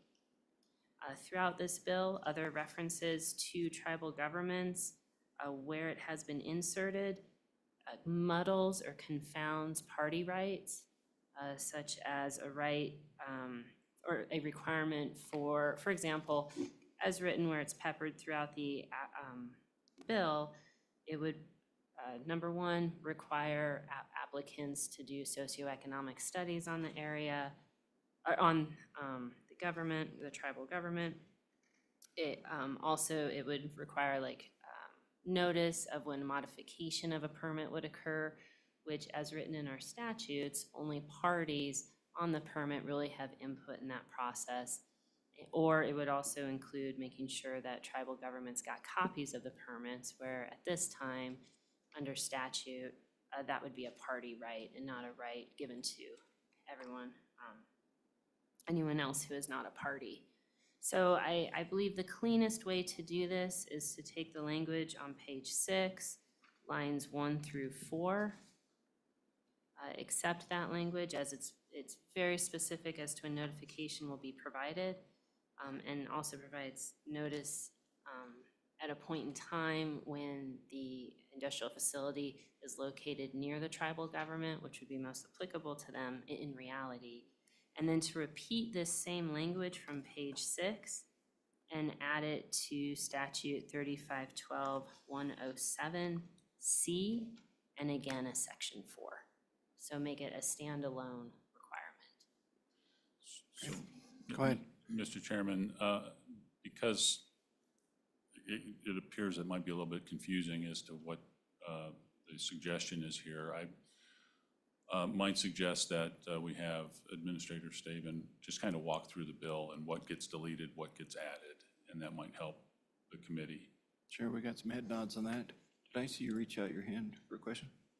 Mr. Chairman, I was getting at the side of what needs to be deleted, which is what Director Parfit just asked for, so I'm happy. All right. Do you want to walk us through that, Bill, then? Mr. Chairman, may I add before they walk through? Go ahead. I just want to put a little more color on the August hearing that we had in Fort Washakie. This bill and another one was presented, which would have given tribes more involvement, more of a party status. We had the conversation about eligibility for receiving impact assistance payments. The sentiment was that that was a little too much. I think the tribes didn't want to go down the path of looking how that would look. And so I thought, my takeaway was it was a baby step to start getting notification. And, the reason we're bringing this bill is I think that in this society, we've just heard testimony about it on previous bills that, we want to be transparent with parties or affected parties. And, certainly when tribes are not notified at the front end, it creates a whole bunch of problems at the back end. So this really is intended to provide tribes notice of those projects, be involved to the extent that they're interested and want to be involved, And it really just be transparent. So I would disagree with Director Parfit's categorization of, we had this big conversation about constitutionality. We really didn't get that far. I have visited with Administrator Staben about this solution, and I think it's appropriate and clean because we don't want to create that confusion out there. So I just wanted to add that color. We did have the conversation. We looked at two different bills, but at the end of the day, we did not vote on a bill as a select committee because we knew that the Minerals Committee was taking this on. So there was no vote. But the overall consensus, my takeaway from that meeting was there was support from all the tribal committee members. Okay. Okay, without that, go ahead. Thank you, Chairman Dockstader, committee members. Page 2 begins with a definition of tribal government. This definition is correct amongst several other titles in our statutes, and was chosen, I believe, to standardize the use of the term and to be in alignment with other statutes. Next is 3512-107. That section currently, let's see, line 21, it refers to tribal governments. Lines 20 through 23 on this page refer to when an applicant comes in and meets with the Industrial Siting Division to decide the potentially impacted area, or what we call the study area. By referencing tribal governments on line 21, that would require an applicant to do a socioeconomic study in the tribal, that includes the tribal governments. So this is typically related to a party right because it is the studies that the applicant conducts that local governments base a lot of their impact assistance requests on. So I would recommend tribal government to be removed from line 21. Repeat that, please. Page 2, line 21, to remove reference to tribal governments. Mr. Chairman, Go ahead. I might add, just for efficiency, I would ask LSO to make note of all of these, and we'll call it the statement amendment, and I would plan on moving that if we decide to work this bill, so. Okay, so keeping track of those amendments then. Very good, keep going. Thank you, Chairman. On page 3, line 4, it talks about when notice should be sent within 7 days of receiving a request for a waiver. Just as a reminder, industrial siting applications go down 2 paths. We have this path which we fondly call a 107, which is a request of a waiver of the permit to not be heard in a formal fashion. Now, this process does not occur very often because once an applicant goes through the waiver process, if there's an objection by a local government, then they have to stop and take the longer, more standard procedure of a full hearing and more studies and that sort of thing, which we call the 109 process. The majority of all of our applications go through a 109 process because the 109 process has no risk of someone objecting at the end and then having to start your application over. So, but in this 109 process, page 3, line 4, subsection C, this states that of when a notification has to be provided. Now, as written, it includes on lines 8 and 9. I would recommend that the reference to tribal governments be removed from lines 8 and 9 on page 3, because this subsection talks about local governments that will be primarily affected by the proposed facility.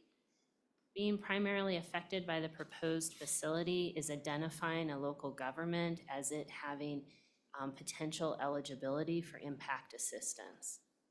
And so leaving the terms tribal government on lines 8 and 9 confound those issues. I make the recommendation that instead a new section be added. So right now you're on line 4, subsection C, remove tribal governments from C1 and then create a separate C4 that would repeat the language on page 6, lines 1 through 4, and make a clear requirement that within 7 days, tribal governments do need to be notified, but it would not confound that notification right to a party right on a permit.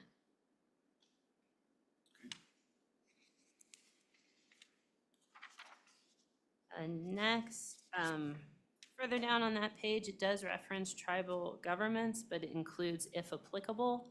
That would be fine to leave, as it could reference a new subsection C4. Now on page 4, line 18, tribal governments are referenced. Now in this section, it is the beginning of what we call the 109 process, which is the formal permitting process through the hearing in our longer process. In that, applicants are required to certify that they have reached out to the local governments and provided scoping meetings and essentially have done a full engagement with local governments, including description of the proposed projects, opportunities to meet with applicants. But the focus of this section from lines 17 to 22 is applicants having to prove that they have involved the local governments that are likely to be impacted, so they kind of have a head start in looking into impact assistance. I would recommend that tribal governments, that reference, be removed from line 18 because it would confound a right for the applicants to meet with the tribal governments to start some of that impact assistance conversation. Further up on the page, line 4, to notify the applicant and tribal governments if applicable, that could be removed, or also it would be okay to sit there because the words if applicable have been added, which could reference the initial notification requirement. Moving on to page 5, line 10. Here, tribal governments have been added, have been referenced, which confounds them with being included with the notification of governing bodies on the application. I recommend that the reference to tribal governments be removed from line 10 if, on the following page 6, 1 through 4, if that is accepted, then it should be removed from line 10 on page 5. Okay, good. Go on. To continue, reference to tribal governments, again, page 6, line 25. That section, lines 22 through 25 on page 6, that references when a permit is to be modified in some way. The modification process is basically it involves only parties to the permit. So by referencing tribal governments on line 25, page 6, it confounds a notification right with party rights. So I'd recommend that the reference to tribal governments be removed on line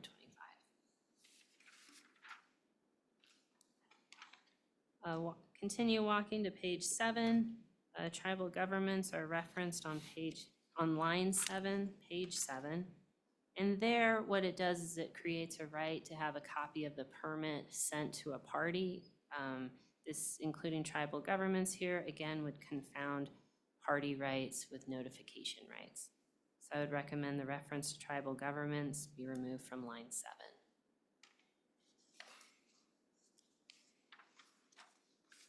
And Chairman, sir, that concludes my All of them. recommendations. Okay. Comments, committee, questions? Mr. Chair, You want to, go ahead. I was just going to second the motion that I think Senator Ellis made about Yeah, the let's save go ahead and amendment. repeat that. I was just about to say, let's make sure we understand this amendment. You called it the Steuben Amendment? Stephen. Steuben Amendment? Mr. Sorry. Chairman, I don't think it's appropriate for us to do that since we haven't moved it, and Oh, yeah. we'll wait on that. All right. well, Mr. further Chairman? comments? Just a sec. Just Further a clarification, comments? on Just a sec. page 6, lines 12 through 13, leave that in or remove that language. Say that again, please. Page 6, lines 12 through 13. I apologize, I was tracking you and then I might have missed something.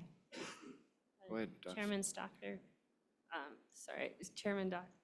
You're Sir, okay. I'm Thank struggling you. with yours. Yes, I believe the language on line 12 and 13 of page 6 could be appropriate to leave there because it adds a notification of the applicant and local governments, and it would also add tribal governments to ensure they had notice of when there was going to be a hearing on the facility. And it also, if you include tribal governments, if applicable, then it would be tribal governments within the same county or an adjacent county, knowing when and where the hearing will take place. The importance of this is that when tribal governments receive notice, just as any other public comment, they would be allowed to provide a limited appearance statement, which is a right basically anyone in the state of Wyoming has, or even out of the state, to comment on a project. So it would just tell them when and where to provide those written statements. Okay. So does anybody have any questions for Dr. Staben before we move on? Call for motion.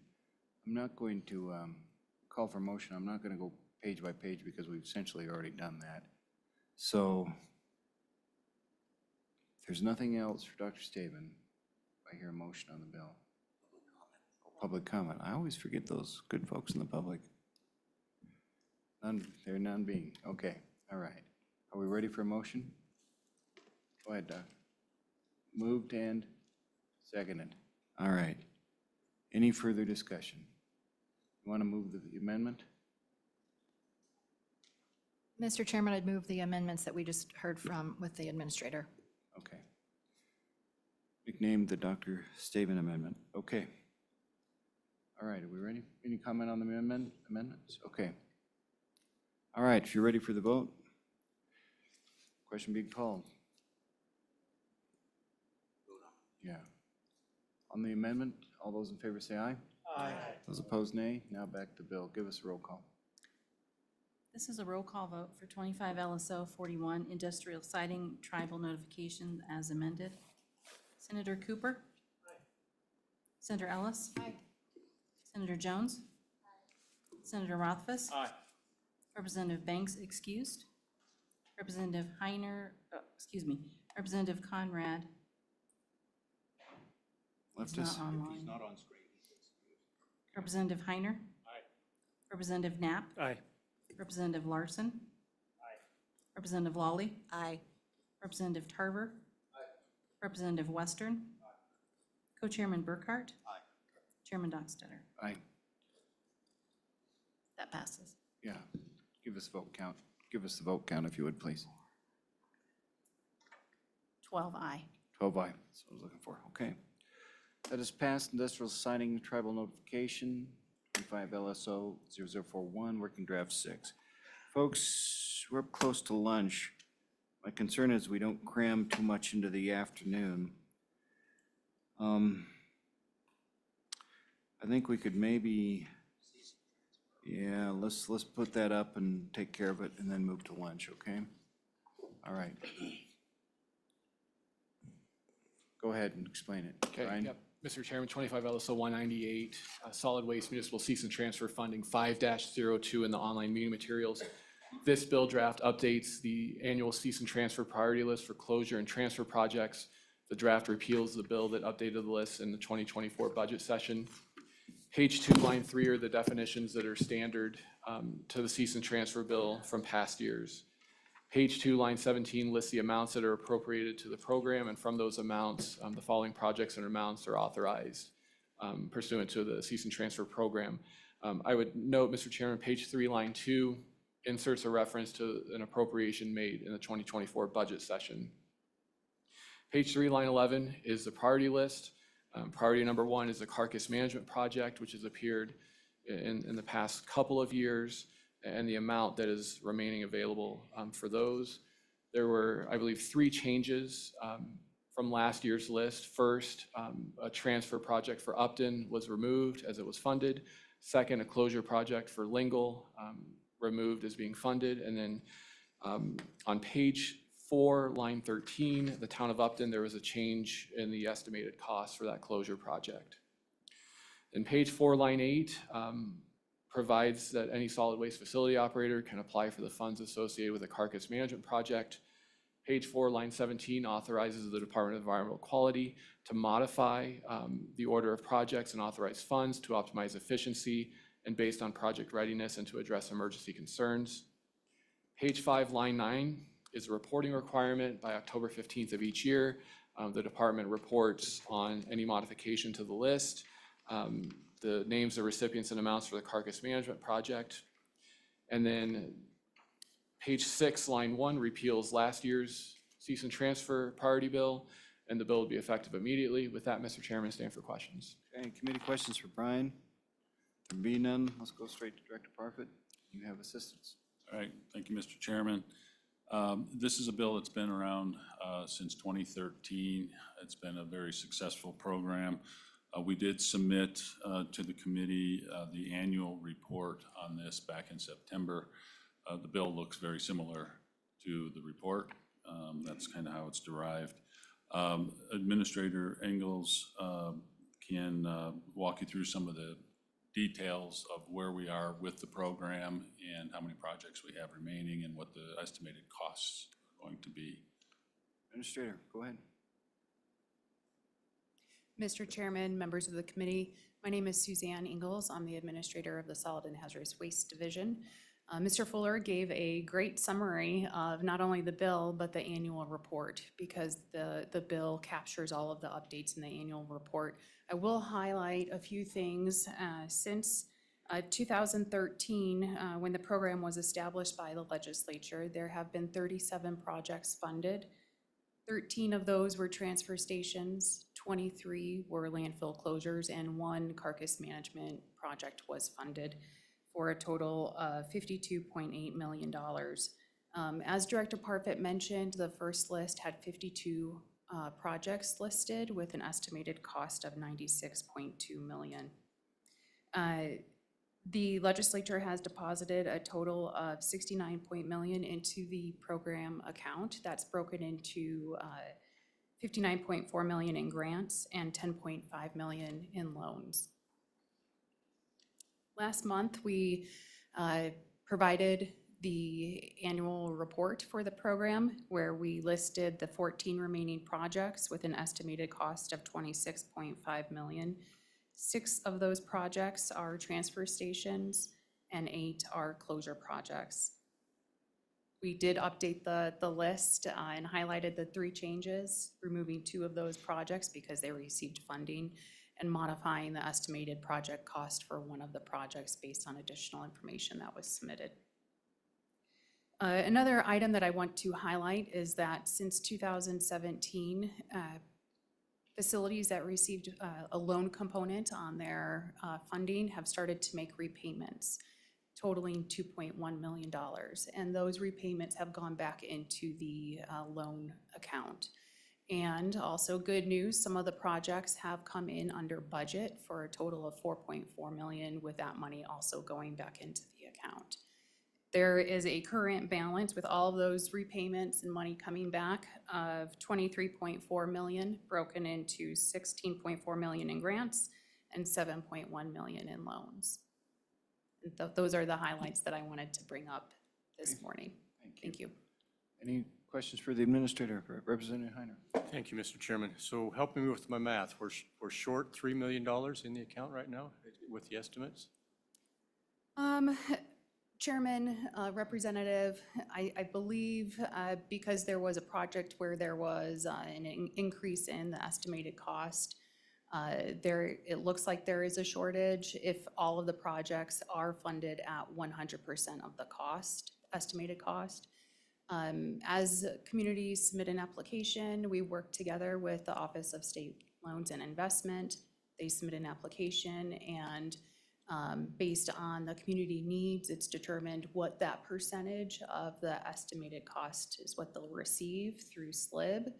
So not all of the projects receive 100% of the funds. It's typically between 75 and 85% of that cost. So although if you just do straight math, it gives that impression, but I believe right now at this time, working with the communities, there is adequate funding. Is that good? Further comments for the administrator? Okay. Okay, I think we're good. Public comment. Public comment. Being none. Committee, what's your pleasure? Moved and seconded. I don't know that we need to go through unless anybody would like to open up to a particular page and go over any particular comments. I think we're good. Don't hear that call? All right. Question being called. Let's hear it.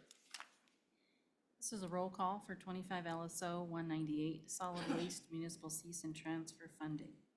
Senator Cooper? Aye. Senator Ellis? Aye. Senator Jones? Aye. Senator Rothfuss? Aye. Representative Banks? Excused. Representative Conrad? Excused. Representative Heiner? Aye. Representative Knapp? Aye. Representative Larson? Aye. Representative Lawley? Aye. Representative Tarver? Representative Western? Co-Chairman Burkhart? Aye. Chairman Dockstader? Aye. 12 aye. 12 aye. Bill passes. Discuss where it goes.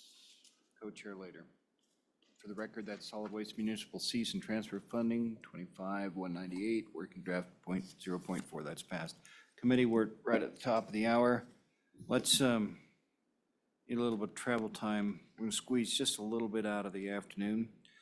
So let's take it, absence objection. Let's take it to, yeah, no, I don't want to give you that much time. Yeah, 1:15. Thank you. 1:15. Plan